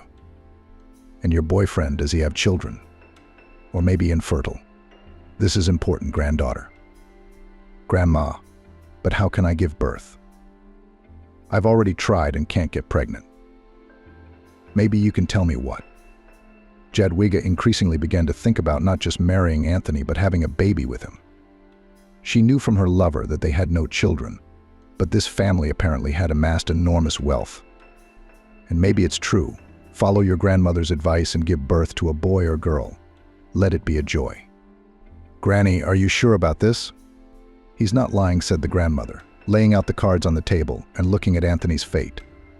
You know, my girl, I'll tell you one thing, that you shouldn't be together. But if you are thinking of giving birth to him, give birth. The baby will be nice, and his destiny will be wonderful. Yes, it seems like he and his wife have no children. But on the side he said that there was a boy and a girl, and she might be lying. Jadwiga thought for a minute and began to finger her ancient rosary, mentally calculating each option. But then the grandmother took her word. Don't doubt it, I definitely see it. And my cards don't lie. The heredity there is good, and his relatives are rich. If they like their grandson, consider that a well-fed life is guaranteed for you. Jadwiga looked carefully at the old woman who was smoking a pipe and looked at her granddaughter with a smile. Don't think about it, do as I say, and everything will be good for you. Now go, I need to rest. Come tomorrow, I'll give you the collection. Just add it to your little man's food, and that's it. Consider it done. Grandma, well, this is all ready. Don't doubt it, you'll get more than you do now. The main thing is to conceive this child on your Anthony's marital bed in his home. Barbara had been studying with her students since the very morning. The woman was happy when she gave all of herself to the children, and they pleased her not only with good grades, but also with their attention and love. But even today, Barbara more and more often returned her thoughts to yesterday's event, the arrival of Anthony's parents. They arrived and brought a bunch of gifts and local delicacies, but it was Anthony's mother who started the conversation with her, which alarmed and impressed this woman. Yes, it's understandable, old people always wanted grandchildren, but she and her husband lived for so long and nothing comes of it. This frightened her at first, then made her despondent, but now Barbara has simply resigned herself to it. The woman turned the key in the ignition and pressed the gas pedal. The car let out a loud animal roar and took off, leaving behind a cloud of dust. Oh God, thought Jadwiga, sitting behind the wheel of her car and heading towards the city. And why did she manage to go to her grandmother in the village for advice? Well, what can she advise? Herbs, rituals. Yes, in our age of technology and numbers, even though the very thought of the family's wealth haunted her. Maybe it's really worth thinking about the grandmother's words and not giving up on her plan? Wow. Judging by the name, it is somewhere on the border with Romania or Poland. Barbara. The woman handed her a piece of paper on which the address of one village was written in beautiful handwriting. They gave me an address here, and I strongly advise you to go to it. But you are an educated woman. How can you believe in all these superstitions? Barbara was sitting on a chair, crumpling a napkin in her hand and nervously biting her lips. She understood perfectly well how right her mother-in-law was, and if no measures are taken, the husband may simply leave. Yes, did you understand everything correctly? This is the address of a healer. And by the way, she helped many of my friends. Because Barbara, my advice to you, if you want kids, go to her. If not, then I'm sorry. I tried to do the best, otherwise, God forbid, he will find a woman on the side and make her a child. And what's next? And I'll tell Anthony that you'll come to rest with me. So don't worry about my son. Nothing at all, Barbara thought to herself, wiped away her tears and looked carefully at the piece of paper. These superstitions, as you say, my dear, have helped me more than once to return my husband to the family, to give birth to a son, and to do many other things with the help of the most ordinary herbs and words. Don't underestimate this power. And what do you have to lose? Barbara smiled and nodded her head to her husband, because she knew perfectly well that he simply adores her signature dish and cannot live without it. He even once jokingly said that if they separated, he would definitely come to her for dinner. It's good that at least I come home for dinner, and you cook your own signature soup. Barbara mentally nodded her head and agreed. In the evening, lying in bed, she returned to this conversation over and over again. Anthony did not come home, and since his parents arrived, he spends the night in the garage. To all the questions why, he answered sharply that he did not intend to listen to his parents' moral teachings, so he would simply live in the garage. This was at the very beginning of their relationship. But now the issue with the children has become so urgent that even her signature dish is not able to save the rapidly sinking marriage. Okay, maybe it's good, but the face is not at home. It will be possible to pay attention to his parents and calmly think about the words of his mother-in-law, in whose person she found an assistant. Yes, that's me, by the way. Anthony, what makes you think that I will have a new husband? Do I need you and only you? The mother-in-law's voice was quiet so as not to wake up her already sleeping husband. Barbara, aren't you sleeping? Yeah, what if he really took a mistress? And the garage is just a go-ahead. Barbara turned over on her side and then simply got out of bed and began to walk around the room. She was truly tormented by doubts, but what could she do? She was distracted from her sad thoughts by a quiet knock on the door. It's all somehow intertwined into a ball. And to be honest, I can't figure it out. Everything is going so smoothly with you and your husband. I heard you spinning around from the next room. And now you are pacing the room. Are you still thinking about my words or whether Anthony has found someone else? No, Mary, come in. Oh, take my word for it. If you looked at the wrong person, you'll get a slap in the face. The dress was shorter than it was supposed to be. It could have been pulled by the hair. Not to mention wearing makeup to work, especially to the store. It even got to the point that one day he cut my hair. Imagine. But according to your Nicholas, you wouldn't say that he is so violent. Hey, no, honey, now we've gotten used to each other. And in his youth, my Nicholas was very wayward and violent. Do you know what guys from the outback are like in this regard? Jealous and free at the same time. Do not, Maybe even good. Anthony is ours, one might say almost urban. Not too rowdy. It was so. A friend invited me to her wedding, and Nicholas was in town then. Imagine someone told him that your wife not only came to the wedding in a new dress, but also braided her hair with ribbons. So he flew in like crazy, grabbed a sickle and cut off my braid with ribbons right at the back of my head. I then roared over my braid, and it was a noble one, as thick as my arm. I raised her from a very young age. I hope Anthony won't be like that. Don't worry about it. By the way, my grandmother also helped people, which is why she helped pacify my Nicholas's temper and give birth to Anthony. Don't look. I didn't immediately carry a little one under my heart, probably in the 5th year of marriage. And now I want to help you too. Barbara listened and couldn't believe it all. Are you kidding? The next day, early in the morning, Mary dialed her son, and in the tone of a gallant commander, clearly said. Two women were sitting in the kitchen by candlelight and drinking tea. They chatted like old friends, and who would have thought that mother-in-law and daughter-in-law could get along so well? Nobody. But why? Why do you need this? Then, for my Anthony, I want the best wife and daughter-in-law. And that's who you are. After all, you never know what kind of bitch would covet her husband as much as our wealth. Believe me, I've seen more than one of these. But this is so lyrics and romances. Now, don't think. Better put on your robe and let's go to the kitchen to drink tea.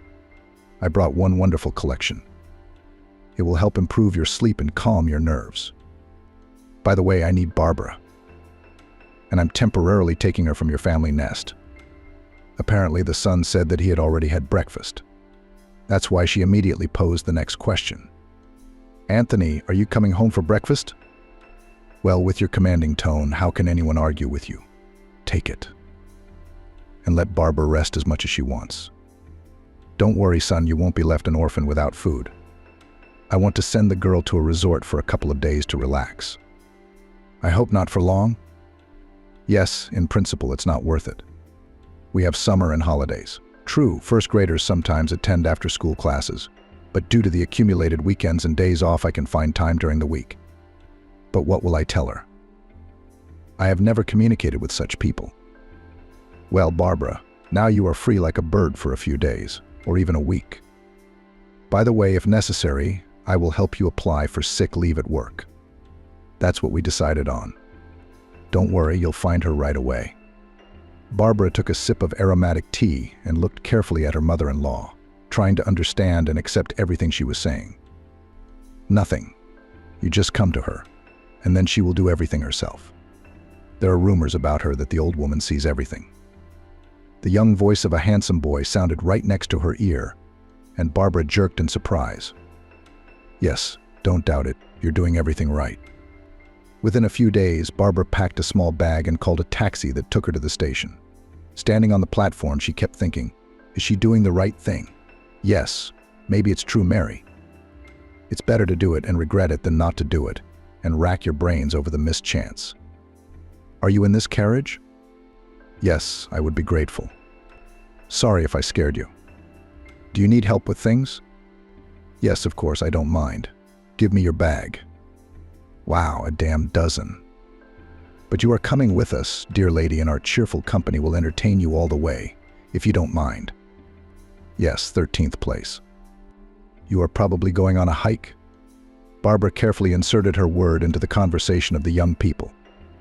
Barbara looked carefully at the cheerful guys who were apparently going on a camping trip. And the guy helped her bring her things to her place and sat her down when the cheerful company of young guys began to take their places.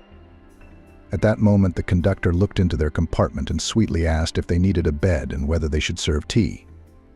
How amazing. This means that God himself sent you to me. I am also going to this village. Well, how can I say a hike?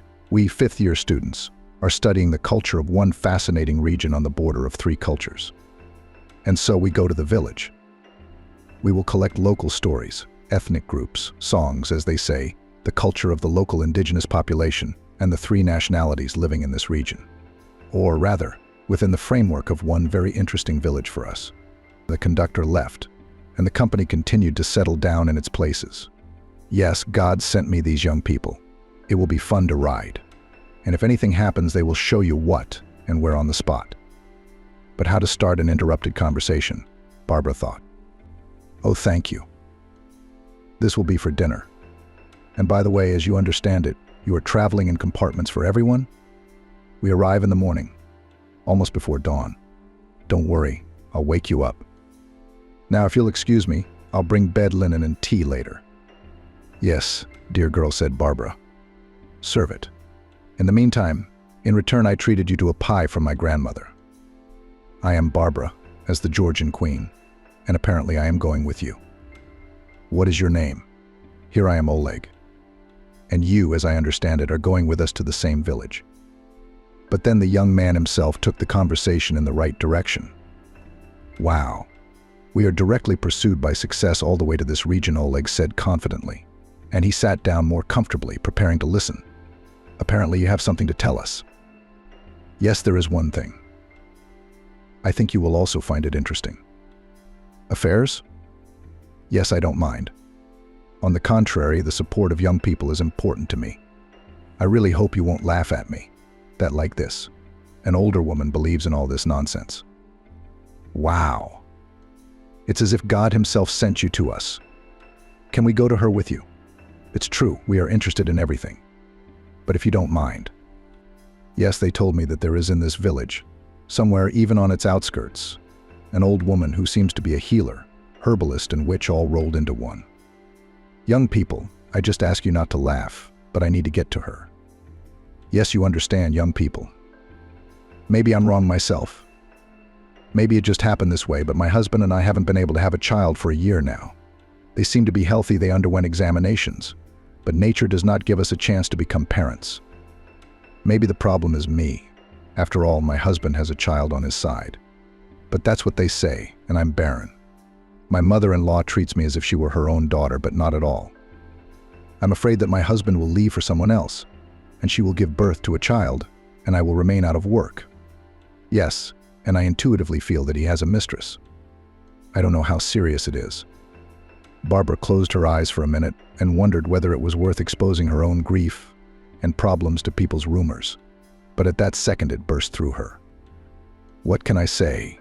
After all, each of us has had moments when we want to talk about everything to a stranger, to shift our problems at least for a minute. No, we won't laugh, the girl said and extended her hand in greeting. My name is Helga. Can you tell me what problem you are coming to her with, if it's not a secret? And he cheerfully raised his hand, and his idea was immediately picked up by the girl Helga. And here you will check how much the old woman is a master of her craft. But by the way, our curator, historian Pablo, spoke about an old woman living in this village. Maybe this is her. This will be great. Sure, the topic of my fortune-telling. The company of young people listened and remained silent, because everyone understood her grief and sadness. And then Alex tried to somehow cheer everyone up. Barbara listened to them and smiled. After all, how good it was to travel in the company of such young people, ready to help and support in the most unusual decision. It was fun to ride. Evening imperceptibly turned to night, and the company, slowly settling into place, began to prepare for bed. The only one who could not sleep was Barbara, who was lying and looking at the shelf. I thought about the old woman, about her relationship with her husband, and about what would happen next. There is nothing unique.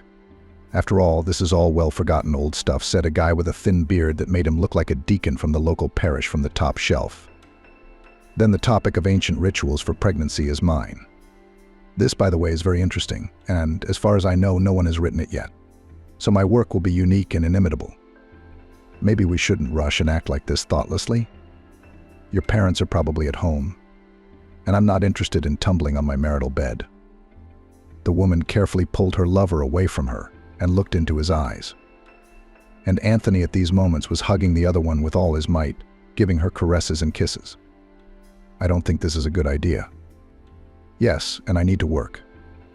He tried to kiss her, but she pulled away, and breaking away from his embrace, sat down at her desk.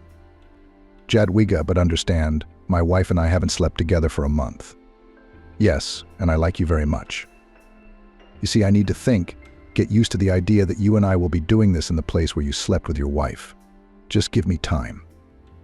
Jadwiga realized that she had gone a little too far, immediately jumped up and walked up to Anthony, gently hugging his waist. She kissed him lightly on the chin, but didn't get angry. Work. How to bring you gifts, you always had time. The same skins for your new mink coat, ring and all. How now? I'm free, you need to work. Amazing. She wiped away her tears and opened the window, taking a few deep breaths. We need to calm down, otherwise the director will come in and she'll be sitting there, crying and ugly. What will she say about her eyes then? As for Anthony, it's worth going to visit him and doing as her grandmother told her. Then you can think about the future. But Jadwiga did not even suspect that the fast train from the outback was taking Barbara to her own grandmother. He winked at her and left the office, quietly closing the door. Anthony walked down the corridor and whistled a light melody, and Jadwiga put her head on her hands folded on the table and sobbed silently. But the truth is, How could she stoop to just running after a married man like that, being led by him? But in her youth she was the first beauty for whom the most enviable gentleman remained. Now what? There is simply no trace left of the past. How to be? Maybe we should just pack our things and move to another city and get a new job. Although on the other hand, what will change from this? Well, even if she finds a new job there, what will that do for her? Absolutely nothing. After all, Anthony's place will be taken by another, the same. Okay, I'll go. I still need to eat and work. But tomorrow I think you and I will come to visit me. He shook the reins, and his filly set off, heading as usual towards the people. Indeed, nearby stood a horse harnessed to a cart, where a man of unknown age was dozing. He always came to the station with his mare, because he knew very well that only this train would make a stop near their village. And many of the sufferers are looking for their famous grandmother Elsa, as everyone called her. And at her age she could still give odds to many young people. What kind of braid? As thick as your hand and up to your waist. One day he saw Elsa swimming late at night on their lake. Where even strong men don't go, they said that this lake has no bottom. Who wants to check whether this is true or not? And she splashed in the water, on which the shimmer of moonlight glittered. How can you not believe that she is a witch? Especially when this old woman comes out of the water, and her wet hair, like a veil down her back, drags along her waist. Bruno. Come on, Oleg, I'll carry him myself, he's light. By the way, look, there is a horse harnessed to a cart. Maybe they will give us a ride to the village.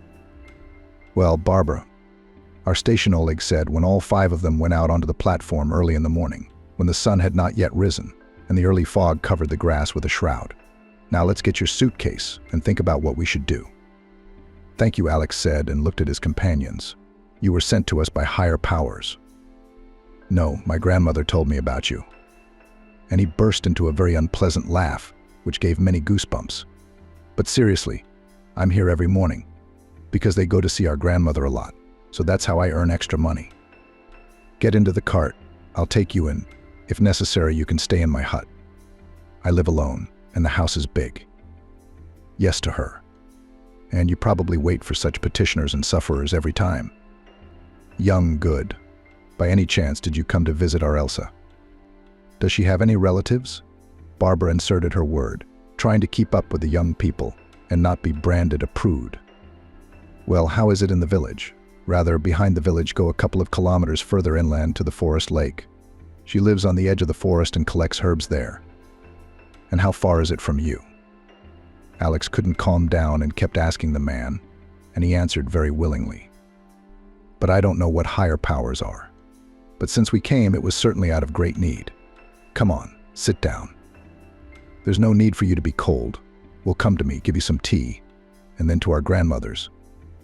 But she doesn't accept morning prayers before the end. And she lives in the village. The man's eyes were so blue that such a color simply does not exist in nature. Let me help you. My name is Bruno. What about you? The places here were truly beautiful. Such a nature untouched by man and technology. Apparently her mother-in-law was right. These are places of power, but soon they stopped in front of a fairly large house, where their driver directed his horse and jumped off the cart as usual. He extended his hand to Barbara and said, Yes, I had a daughter, but she died of a cold. An only granddaughter, Jadwiga, remained, but she lives in the city and rarely visits her grandmother. The girl became arrogant that Elsa would give her her gift. But I think that's where it all ends. Jadwiga has no talent, or doesn't, or simply doesn't want to. And then let them decide among themselves. The man's words sounded like an answer to Barbara's silent question. Yes, we have a fairly prosperous village, and all thanks to Elsa. Bruno's palm turned out to be tender and strong at the same time, and with a slight movement the man helped her get off the cart, took her suitcase, and led her into his house. More precisely, it was not a simple village house, but a solid wood frame, which not everyone could afford. And as the woman noted, almost all the houses in the village were made of logs. Barbara, the woman said, spellbound, and extended her hand. This look, voice, and touch made Barbara feel either sweaty or cold. She had never experienced anything like this with Anthony, who was the only man in her life. You can have tea, or something stronger, and if necessary, a bathhouse can be organized, the man said in a quiet voice, smiled slyly, and looked at the woman with bright blue eyes. It's right. And the nature in your village is beautiful. Well, go into the house and serve tea, as promised. It's because of her that a lot of people come to us, and where there is demand, there will always be supply. Bruno, it's so beautiful here that you can't even imagine. The sun was rising over the horizon. Barbara was truly delighted with what she saw, because she had almost never seen a sunrise like this, and what she saw amazed her. Barbara, look. Oleg's voice distracted her from such thoughts, and she looked in the direction where the guy was pointing. Lord, how embarrassing, the woman thought. To come to such a wilderness for help in order to save the family, and look at yourself. Bruno, thank you, of course, but you practically don't know me, and you never know what trouble I came here with. If you want, you can stay here as long as you want. Barbara entered the house and looked around. Is this really how people live in villages? Everything in the house was done with taste and skill. TV and refrigerator, microwave, massive table, and beautiful carved chairs. In general, this could be called a merchant's house, but not a cab driver's house. Yes, she should live here. Apparently, Bruno saw it all on her face and said directly, "Probably for me. A villager cannot understand all this beauty. But I ask you to come into the house." But their conversation was interrupted by young people who had just managed to put things in the rooms allocated to them and went out into the hall. Bruno, thank you, but... The man shook his curly head and did not continue what he wanted to say. Bruno understood that silence is often golden. And Barbara smiled and thought for a minute maybe she really should leave her Anthony and start living here with this local handsome guy in this distant village and give birth to a bunch of little kids.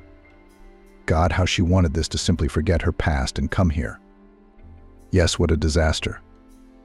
The man has your woman, but you cannot conceive a child. Do not argue. I see a lot too. But you, Barbara, decide your fate.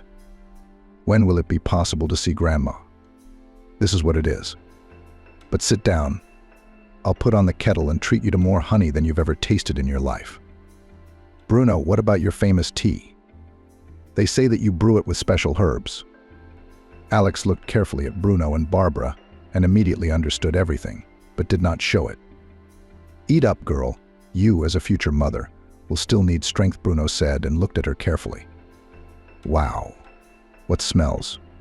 What a treat for the eyes and belly, Helga said and reached for the pie. I'm so hungry that I'm ready to eat everything. The woman nodded her head and sat down on a bench that stood under the icons, while Bruno and the young people set the table. After half an hour, such an aroma wafted through the room that you could lose your head from this sweet variety, and the smell of pies and honey made your stomach growl. Don't worry, we won't miss it. In our village there is a small church, and then the church bell rang, which means the service is over. Then we can get ready. Come on in. Don't stand in the doorway of my house. I'm glad to have guests. Barbara crossed the threshold of a small house standing on the edge of the forest. Good afternoon. Helga almost choked from these words, but casting a sideways glance at Bruno, did not say anything to him. Maybe this Bruno really knows that he won't even have to go to his grandmother. Barbara thought mentally. Yes, and you will not give birth to them from your own. He walks, and as long as she keeps him under her thumb, you will not live. Yes, and without her you would have separated. It's just a matter of time. Yes, my name is Barbara, and my husband is Anthony. And I also came about the children. There is no way we can give birth to them. As I understand it, you are coming to me about your husband. A stately and beautiful older woman, with a long braid, she looks like the heroine of old paintings, but certainly not like an old woman who brews another batch of potion and dries bats. What am I supposed to do? Barbara sat down on a bench and took a wooden mug with a drink from the witch's hands, drank it in one gulp, and, looking at it, said quietly, Yes, I see that you didn't know about it, although you internally suspected it. So quickly sit down at the table. Here, have a drink. Barbara was simply stunned by what she heard and almost fainted, leaning on the door frame. To avoid falling, she grabbed the door handle and closed her eyes for a second. Wait, and your destiny will come. Barbara still hoped that this was some kind of prank, and she would now get up, go home, and everything would be fine with them. Are you sure about that? What should I do? Waiting for a new husband. Although no, your destiny has already found you. Just wait a little, and everything will be fine for you. And your own home, and children, and a good husband." The woman sat spellbound and looked at her carefully, not knowing how to react. And then she simply began to feel inclined to sleep. And my head involuntarily dropped into my hands. And Elsa burst into cheerful laughter. Then she sat down next to Barbara and looked carefully into her eyes. Taking her hand in hers, the healer began to stroke it and whisper something in an incomprehensible language. "You don't believe me, but I'll tell you one thing: he will have blue eyes. Dark-haired. Yes, you yourself will recognize him among many. Such a prince on a white horse. I wonder who is my betrothed." Barbara looked at the woman ironically, not knowing how to react to the words, believe them or take them as a joke. "I see you are the eldest here. So listen, Barbara is sleeping now. Don't worry, everything will be fine with her. What do you understand, students?" She glanced at the eldest among them and waved her hand, beckoning him to her. And Elsa carefully laid her down on the bench, put a pillow under her head, and went out into the yard where a group of young people were sitting. "Sleep, my girl, sleep. You didn't come here from a good life, from your orphanhood. But I will take away all your troubles, and may you dream about your real destiny." Helga looked carefully at this still strong woman and bit her lip, afraid to ask too much. "And what will happen to your gift now?" Yes, young people these days are not too interested in magic. And even my granddaughter over there refused the gift, and I was so hoping to pass on my knowledge to her. Yes, we have folklore expeditions, and if possible, then maybe you can tell us local legends, songs, or signs. Interesting. What if he had no talent for your knowledge? You understand everything correctly, man. And although in our family it is customary to pass the gift from grandmother to granddaughter, but if God is not worthy of a girl or something else, the gift should be passed on to a man. Is that allowed? I take it this is a man? What will happen, my dear? And she looked at another as her successor. Barbara, are you okay? But in this dream, it was no longer a simple man in old jacket and sneakers, but a handsome middle-aged man looking at her intently. And next to him stood two beautiful blue-eyed children. Barbara shouted his name so loudly that everyone on the street heard her voice and jumped out and quickly rushed into the house. They sat and talked about everything and nothing, and Barbara was sleeping. And most surprisingly, she dreamed of the same Bruno who brought them from the station. My dear guests, understand that each of us has magic, and sometimes it hides so deeply that it is simply difficult to awaken it. But it exists, believe me, believe me. Barbara herself did not understand why she was so angry at the words of this woman that her future husband would come to her in a dream. But she jumped up from the bench and quickly ran out into the street. The woman, not understanding what she was doing, quickly headed away from the Elsa house towards the village with the only desire to pick up her things and leave here for her usual little world. So I saw my betrothed, thought Elsa. Yes, it was probably a dream. And there was Bruno who brought us here, 2 children. He took them into the house. Our house. Helga was the first to run up to her and took her hand. Already at home, Bruno himself treated her wounds and carefully looked at her face.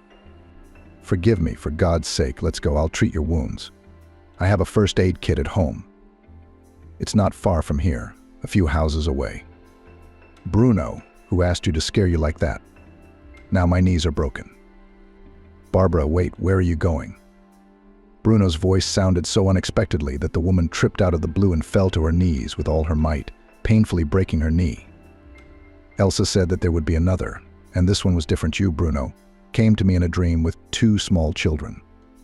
Well, this happens in our world. Imagine I didn't like it. I went for advice, but the outcome was completely different. What did our seer tell you? Judging by the expression on your face, you didn't like it at all. Nothing will happen, because the milk is fresh. But whatever you want, I'll drink.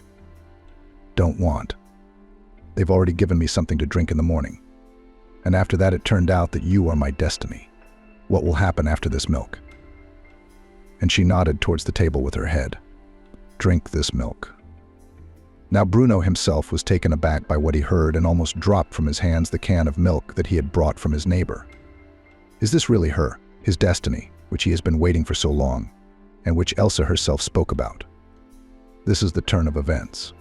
He put the jar on the table, took out a cup and poured milk into it. He handed it to the woman. Barbara, what if you really are my destiny? And in your dream, did you really see our children? But if this is true, then this woman is his future wife, and he will have the children he so wanted. It turned out strange. Having poured himself some milk, Bruno drank the cup in one gulp and, putting it on the table, sat down on the bench. Bruno looked at the woman with a smile and noted that she smiled back at him. Thank you, Bruno, I understand you, but it all seems so unreal and mystical to me. How? It's like a fairy tale. Barbara, I'm sorry if I allowed myself more than I should, but I believe and I really, really want to have a family, children. And you are such a beautiful woman, I don't dare detain you any longer. At least you can always count on my hospitality. Bruno, do you understand how unrealistic and stupid this all is? We have only known each other for a couple of hours. We are seeing each other, one might say, for the first time. And you are talking about a family that may not exist. After all, I am married and I have a husband. That's what they decided on. And in the evening, Bruno was taking the whole company back to the station, where the fast train heading to the capital was supposed to stop for. Come. I will always be glad to see you. And thank you for your hospitality. If you accept, I will come to visit you again. Clean, so relax. 3 minutes. Bruno helped load things into Barbara's carriage and, looking at her, said quietly, If you need my help, come. I will not betray you, and I have enough money I can provide for you. Bruno, thank you. I'll think about your proposal and, if necessary, I'll come. She stood at the window and waved her hand to him, and Bruno stood on the platform, and his heart sank with melancholy and sadness. That's how his love left, and he couldn't do anything. All we could do was wait and hope that the witch was right and Barbara would return. Barbara drove home, thinking about what the local healer told her. Barbara, did you get answers to your questions? Alex looked at the woman carefully. Don't even know. I had more questions than answers. What should we do with them? She shrugged and turned out the window. I began to look at the trees, stations, and houses flying past without finding an answer. Barbara thought and thought and thought and thought, and time passed inexorably, giving no hope for a better outcome. Anthony, hello. Here I am. Barbara tried to put a smile on her face, because according to legend, she returned from vacation and should have been fresh and rested. But the answer was silence in the apartment. Strange. At the station, she called Anthony and said she was on her way. To which the husband snapped, Come, I'm home, yes. Anthony was at home, but not alone, but with Jadwiga. The woman finally came to his home and spent the night on her lover's marital bed. Tea. Now, Anthony, I'll probably go. Now your wife will arrive. I don't want her to see me. Now I will decide in this house. I'm tired of you and I constantly hiding, and I think we should talk frankly with my wife and amicably decide what and how. Are you sure? The mistress looked at him carefully and stroked his hair. Yes, I am sure. In the meantime, my wife is traveling. There was anger and indignation in his voice. After all, his own wife dared to stop him at a very interesting place to knock. Barbara, weren't you taught to knock? She pushed him and pointed at the doorway with her eyes. Anthony, stop. The couple was so carried away by each other that they simply did not hear the door open and Barbara enter the apartment.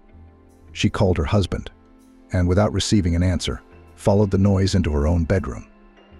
What opened before her eyes instantly threw the woman into shock, and she simply did not know what to say, what to do. Barbara stood and looked at all this obscenity and simply remained silent. But Jadwiga noticed her first and screamed. The woman pulled the blanket over herself, covering her naked body. From such words, Barbara was not only speechless, she fell into a kind of stupor. Stupor shackled her thoughts and will, and leaving her suitcase in the corridor, she obediently went to the kitchen. A mountain of unwashed dishes, leftover potatoes on the stove, dried soup, all this was waiting for her there. Yes. In the meantime, please, my dear wife, prepare some food for us while we rest. Anthony, are you serious? You brought your mistress into our bedroom, and I have to knock on the door of my own apartment. And she threw a pan of boiling water onto the bed, almost hitting Anthony and his mistress. Imagine, my dear husband, I cooked soup. Anthony's voice sounded impudent, arrogant, and mocking. Barbara could not believe her ears and the fact that her husband did not react in any way to his mistress's words. Madhouse? What is your crazy wife doing? Jadwiga screamed and jumped out of bed naked, grabbed her clothes and began to dress feverishly. She should be sued. Look, I have a burn on my legs. Better yet, take her to a mental institution. Amicably, my dear husband, they decide to dress and not jump out of bed. You don't have to worry. I don't need your excuses, explanations, and everything else. Barbara, calm down and don't shout. We need to talk about how adults can decide, so to speak, everything amicably. I'll call the police now and they'll take you away from here. Don't you see? Jadwiga said with a malicious smile. She simply leaves you. And you should just file for divorce. Barbara, where are you going? What are you doing? She threw the empty pan on the bed and went to her room. She began to collect things in her bag, throwing them away without folding them. Barbara grabbed documents, money and the few jewelry that her husband had given her from the table, and throwing everything into a small backpack, ran out of the room. Barbara quickly headed towards the exit, but her path was blocked by Anthony, who had managed to put on trousers for decency. Anthony would never forget these words. When they first submitted an application to the registry office, the father threatened, "Let him clean for you, cook, iron your shirts. Get along with your mother and father. Or have you forgotten what your parents told you? When you married me? Jadwiga, I didn't give you my word here." But now he remembered that conversation, and he had no choice but to bite his lips and think about what to do. It's a sin, father, to live with someone you don't love. But I won't leave Barbara. This is your first and last marriage. Take care of your family. If you get divorced, all your property will be transferred to your daughter-in-law.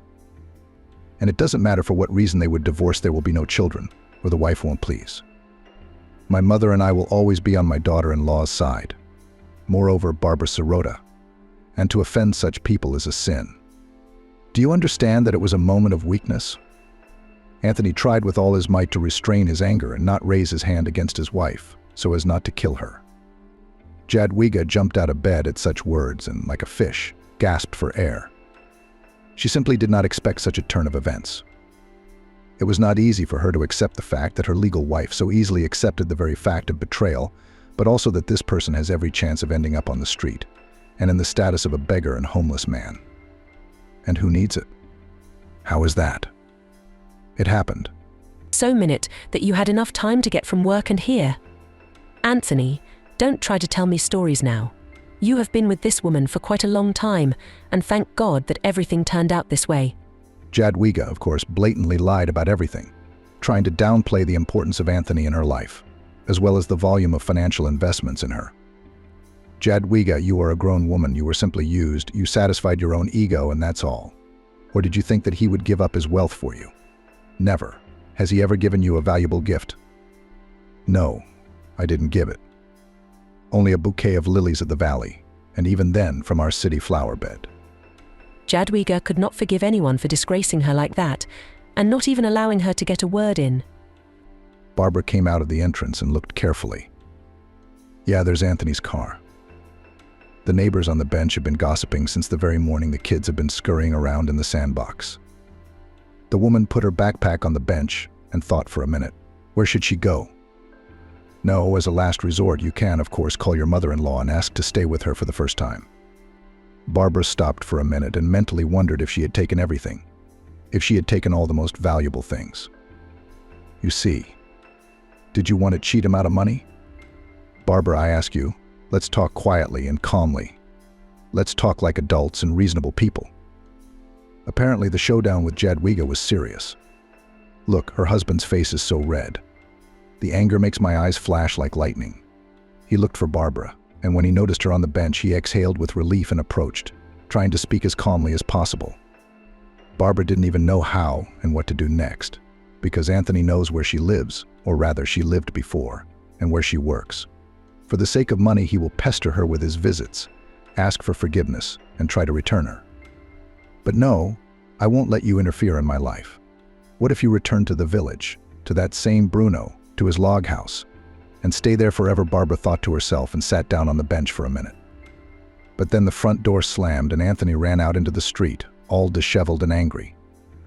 It seems to me that you are more worried about your parental capital than about me, or where I was on how to resolve the issue with children. What would you do if she got pregnant? Would you live with 2 families? But this is a utopia. Your parents would not accept this state of affairs. And where would you do something? Oh, Anthony, tell me, please. Well, you see, she tempted me. But I love you. Don't drive me away. How's that? Do reasonable people really just drag all sorts of indecent things onto the marital bed? And now I will still stay with you. Anthony really didn't know what he would do next. After all, he never planned his life so far ahead. Don't know. He stood and looked at her with an angry, twisted face, cherishing the last hope that his wife would ask to go home. Okay, now I have a question. And where do you intend to go? No, Anthony, I just don't need you. Sorry, but I'm leaving you. I don't have any lover, and you shouldn't attribute your own sins to me, and I can go, for example, live with your mother for a while, and then think about who I should be with. Yeah, that means you have someone to go to. And you will tell me that I am cheating on you. Were you really planning on leaving for someone else? Believe me, my dear hubby, this question should not worry you in any way. And where are we going, dear girl? But the woman did not want to upset. Marry, and she will tell her all her adventures later. Now it's time to think and think about everything calmly. She turned around and, picking up her bag, walked towards the roadway, where on the side of the road she simply raised her hand and began to catch the car. Sorry, did you say something? The driver looked carefully at this strange passenger, who was muttering something absurd under her breath. Did you tell me something? Come on, she waved, so to speak, without looking at the train station. The driver nodded his head in understanding and rushed off, trying to drive carefully and avoid getting into holes and potholes so that the passenger with sad eyes, God forbid, would not get seasick. They drove for quite a long time, about 15 minutes, or even 20. Although, needless to say, it was the peak of the lunch break, and it was also Friday. Many residents of the metropolis tried at these moments to leave the stuffy city, but she wanted to see Bruno again. The driver winked at her cheerfully and turned the ignition key in his old, but still working car with checkers on the door. Girl, give me a ticket for the evening train number 157. Yes, full. The taxi driver nodded understandingly and continued on his way. And Barbara continued to look out the window at the city landscapes flying by, and with every second her confidence grew more and more. Confidence that she should go to Bruno and come what may. And let me be considered a walker, but at least this is honest. And then I'll go to court. The taxi driver looked in the mirror at his passenger and did not say a word. You never know what kind of clients you come across. The main thing is that they get paid. And then it's no longer his business. Barbara paid the driver and, taking her bag, entered the old station building. She looked at the display of departing and arriving trains. Yeah, here's the direction she needs. Oh no, sorry, I didn't say anything. Probably from an old habit. Girl, your station is next. And it's true. And this Jadwiga wanted not only to grab her husband with a hook, but also her property. What if she can get pregnant?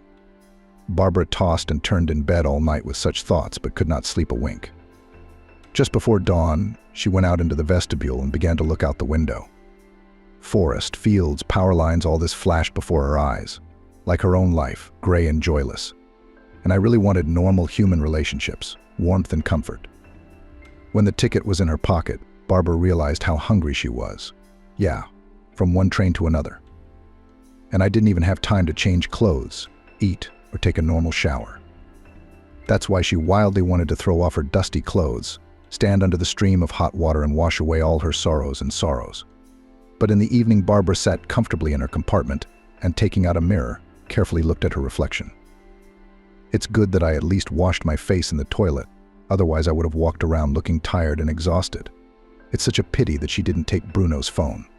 After all, even if he doesn't want to accept her, he'll simply send her home. So what should she do then? Yes, do nothing. I'll just go back to my room and continue working. Although why on earth would she return to her little room? She legally has the right to part of the apartment, which his parents gave her and Anthony for their wedding. Therefore, to hell with dogs. Out of principle, I won't let you live comfortably with your mistress. Barbara, Bruno immediately recognized her figure from afar and thought to himself with surprise that he had made a mistake. But no. What are you doing here? You just left. After 20 minutes, she was already standing on an empty platform far from her house and turning her head just like the first time. Everything around was shrouded in fog. It was so quiet that you could hear the dew dripping from the grass. Yes, neither Bruno nor his cart and mare were visible. Was she really so mistaken, and he simply didn't come? But he said that he's here every day. But as it turned out, he lied.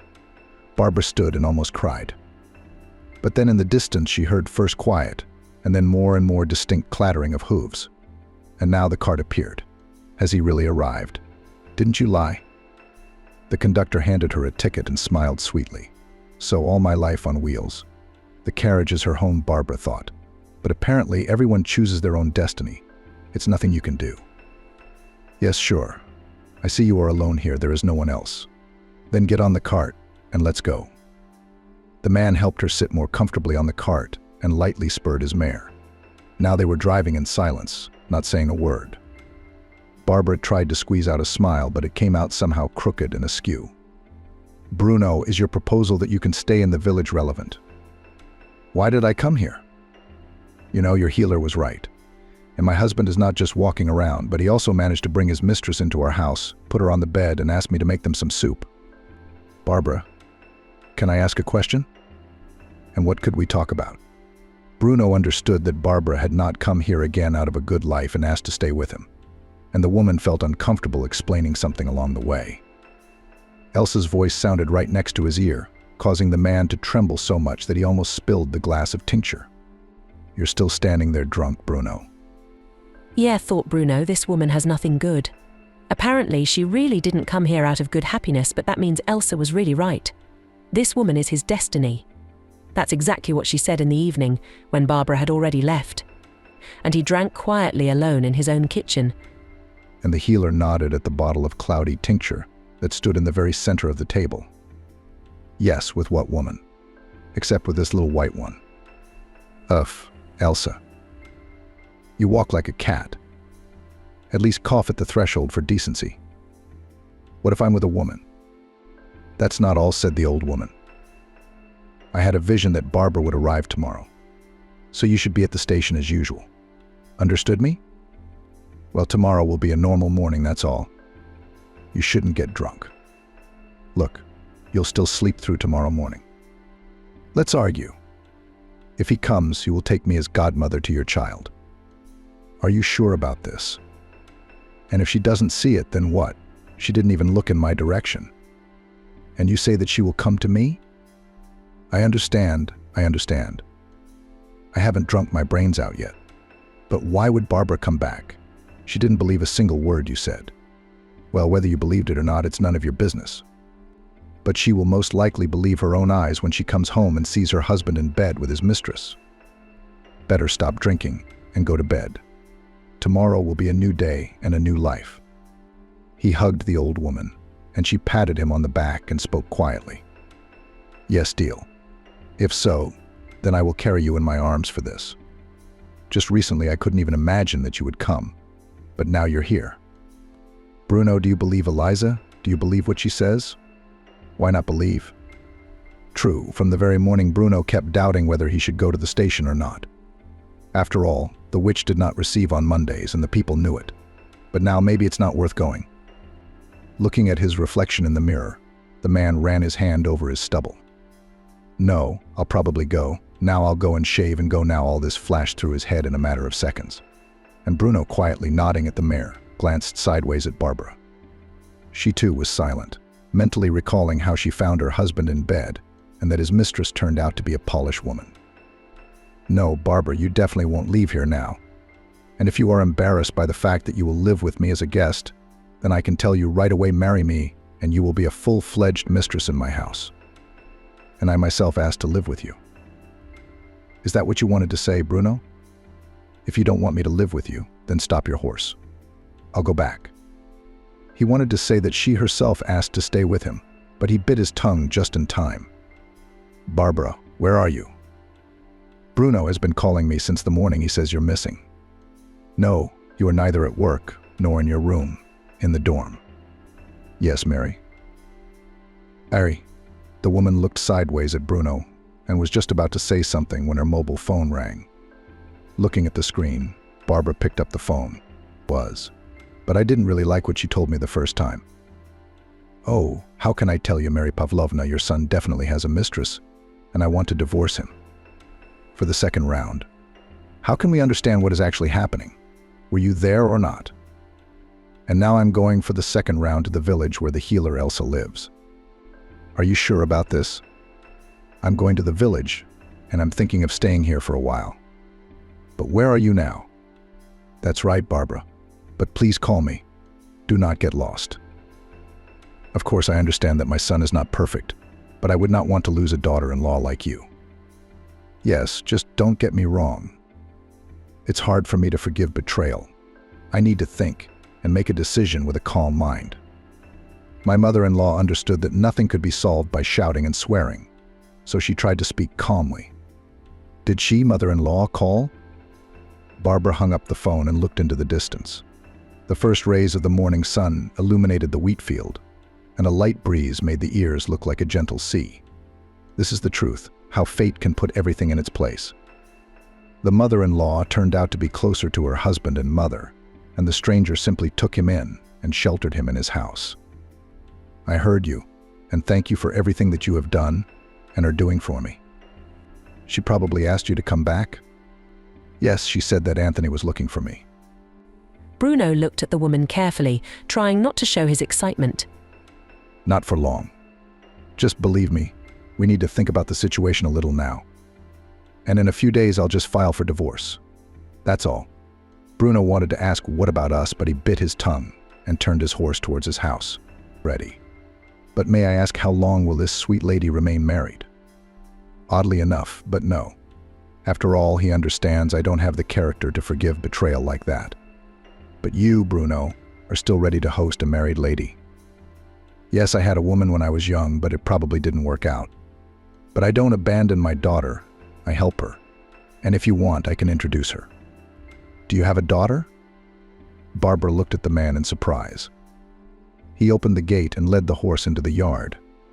Then he helped Barbara bring things into the house and, pointing to a cozy back room, said, "This is my daughter's room. You can stay here as long as you want."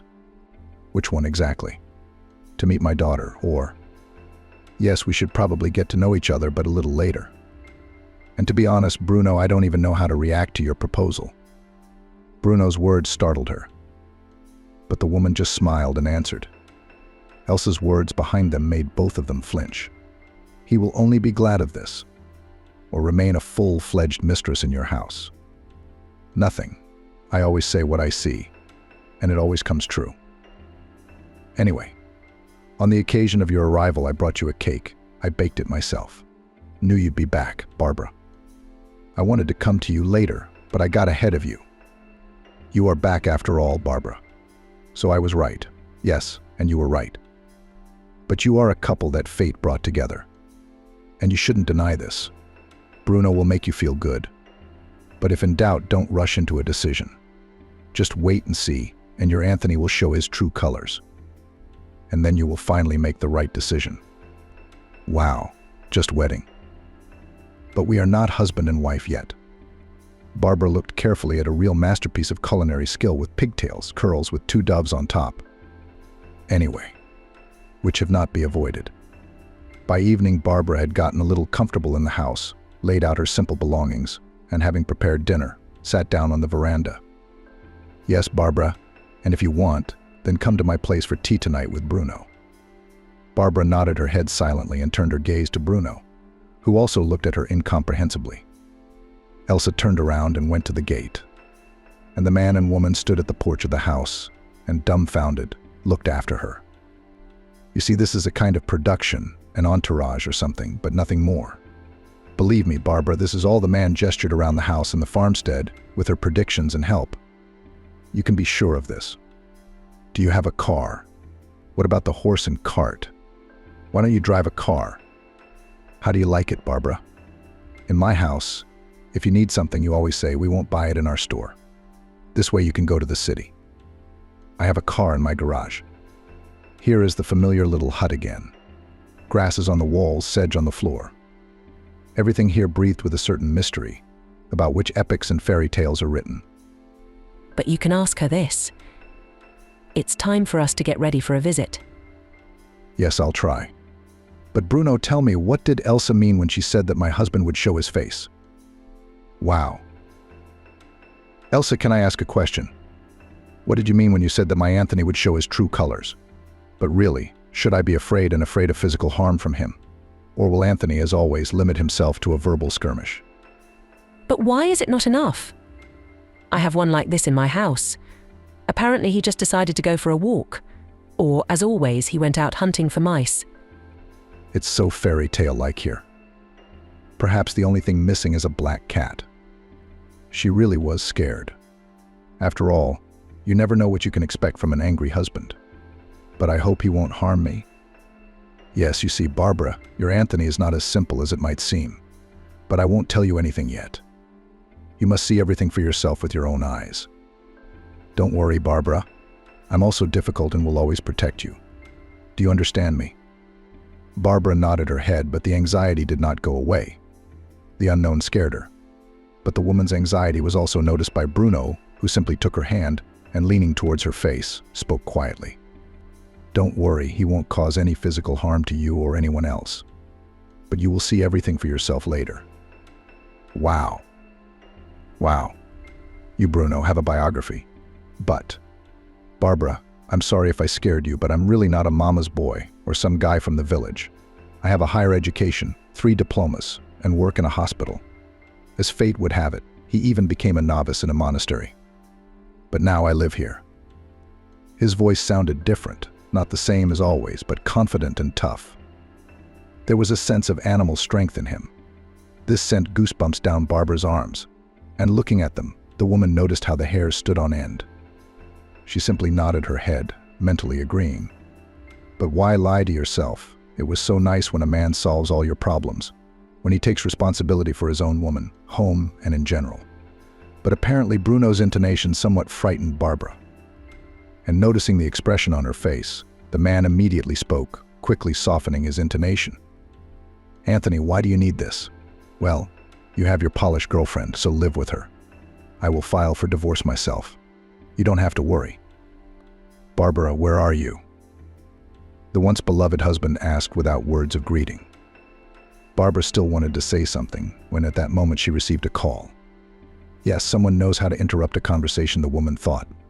But looking at the mobile screen, she sighed heavily. Well, yes, who else could call her? Faithful hubby Anthony, who apparently cooled down after a fit of rage and decided to dial it. A minute of silence on the phone spoke eloquently. Anthony was calculating all the pros and cons, feverishly wondering what the catch was. I'll leave it if the court agrees to give me a divorce. Yeah, there's really nothing to worry about. And will you also leave me the apartment, which, by the way, my parents bought? Come on, how pious you are.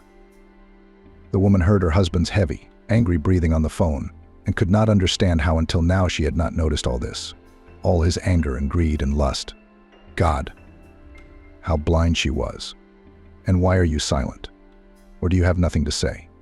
Just imagine, there is something. Why do you think we haven't had children until now? I wonder why. You shouldn't answer, though. I'm not as mercantile as you. Barbara, tell me the whole truth. What's the catch? You are giving me the apartment just like that, without trying to defend it for yourself. Is that all you wanted to tell me?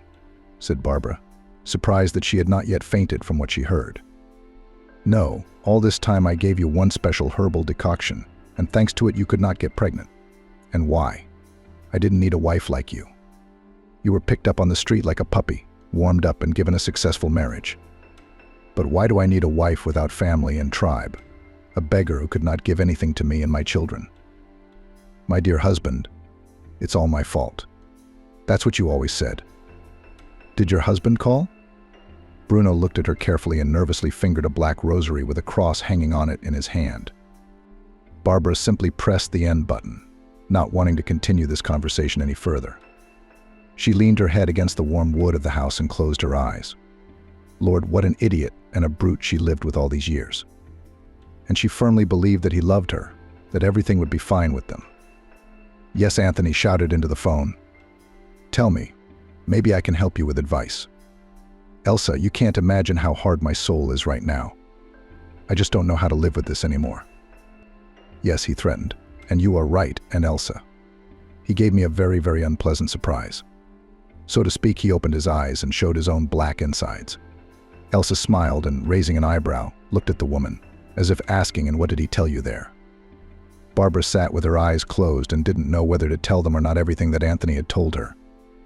But all this put such pressure on her from within that she simply did not have the strength to remain silent.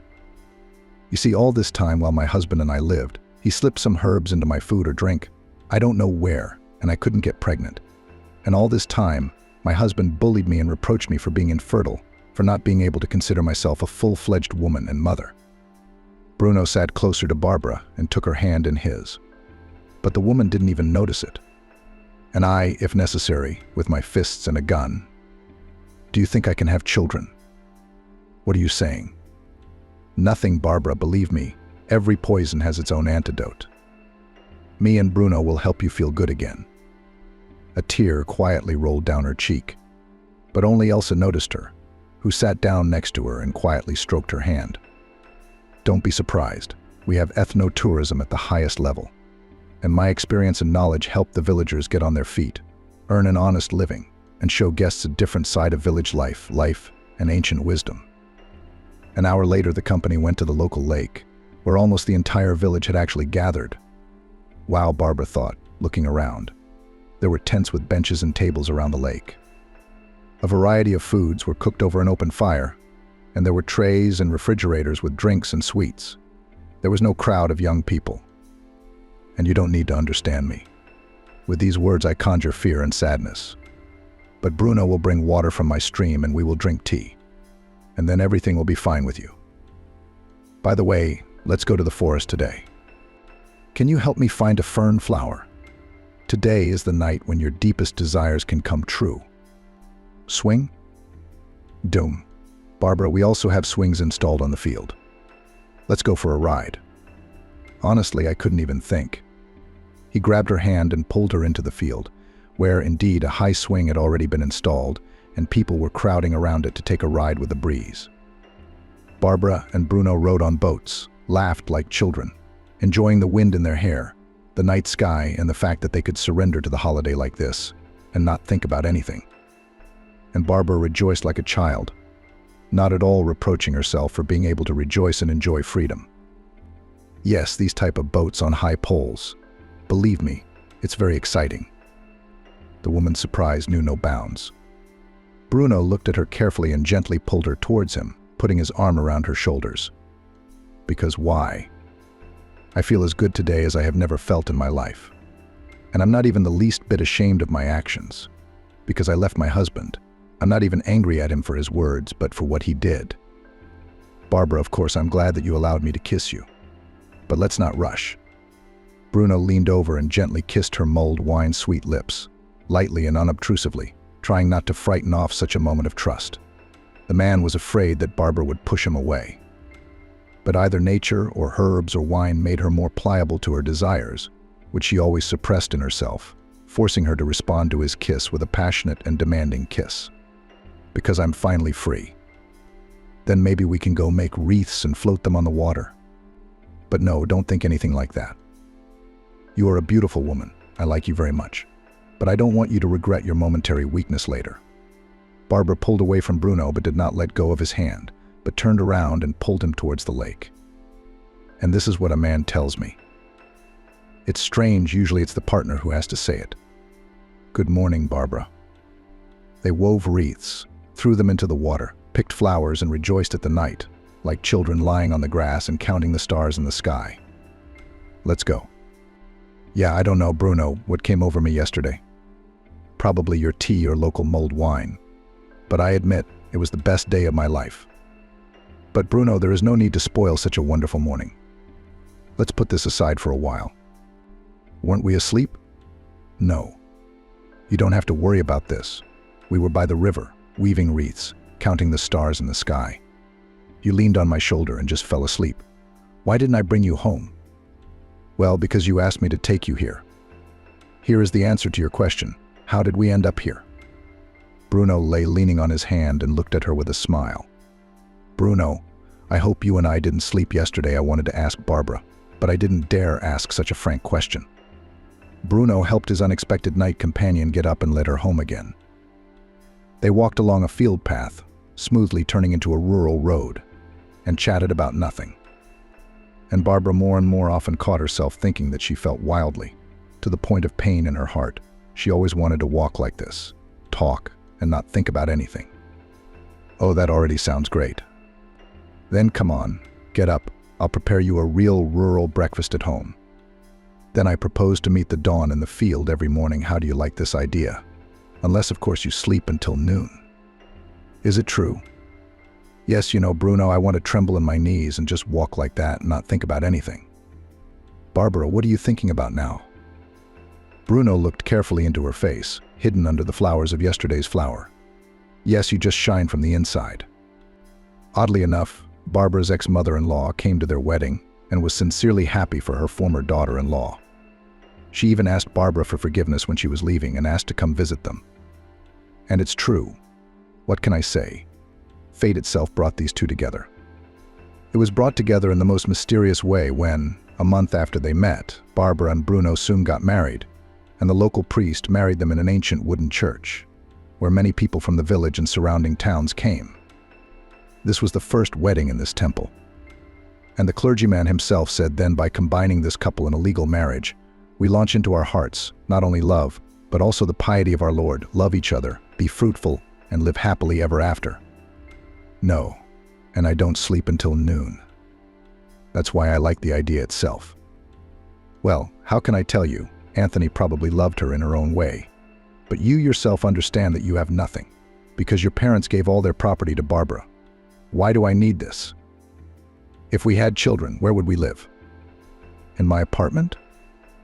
Sorry, Anthony, but you can't build a family on such conditions. Did you even love me? Things didn't work out for her son with Jadwiga. Anthony then took her to the station for the last time and asked, Anthony, hi, this is Barbara. If you still remember. Yeah, what a fool you were, Anthony. You lost everything you had, your wife who loved you, the opportunity to have children and a home, and his parents abandoned him. They simply stopped communicating and answering phone calls. But one fine evening this happened. So the girl cheerfully kissed him goodbye on the cheek and jumped into her carriage, waving to him from the steps. Yes, not for long. That's not why I'm calling. Hello, Barbara. Of course I remember hearing from my mother that you got married. Well, your free life didn't last long. Anthony made me sweat and get goosebumps all over my body. Of course he remembered her and could not forget her. No matter how hard I tried, I immersed myself in my work. Drinking and partying, nothing helped. From what he heard, Anthony's cheekbones twisted, they played with anger, but the man could not say anything in response. All this could have been his, but it never happened, and all due to my own stupidity. I want to thank you so much for bringing Jadwiga to our house, and I witnessed it. Otherwise, I would not have returned to this village, would not have decided to have a relationship with Bruno, and would not have gotten pregnant. Yes, Anthony, I am carrying twins under my heart, so thank you very much. Barbara thought for a minute whether she should have said this or not, but she still said, You can gloat. Jadwiga left me after a few days. Now I'm free like a bird. But when I meet her, I will definitely say your regards. Yes. Although no, I signed over the apartment that your parents registered in my name. So you can live in peace and build new relationships and tell her thank you very much. Is that all you wanted to tell me? No way. Barbara is happy. She has a new husband and 2 children, and he was left without a home and family. Even his relatives abandoned him. And he himself is to blame for this, because there is no one else to blame. But Bruno himself had a different opinion. Barbara hung up, and Anthony just held the phone in his hand for a few more minutes and listened to the short beeps, not knowing how to react. Thank you, Anthony, and all the best to you. Bruno, you know, I've wanted to say this to his face for so long that I probably wouldn't be able to restrain myself. And as Elsa says, it's better to regret what you did than what you didn't do. He gently hugged her shoulders, approaching her from behind. Barbara, maybe you shouldn't have called him and told him all this. Barbara looked at her husband in bewilderment. But you are with me. As if your ex-hubby wouldn't do any harm. Or maybe she has it too. But tomorrow I'll still go to her and let her give you a talisman. But that's it, you definitely got this from Elsa. With you. But Barbara, just understand, you can't always cause harm just by deeds. You can use an unkind word or a conspiracy. He kissed his wife tenderly, stroked her rounded belly, and put his ear to it. I don't want your ex-husband to have any influence on you. Which?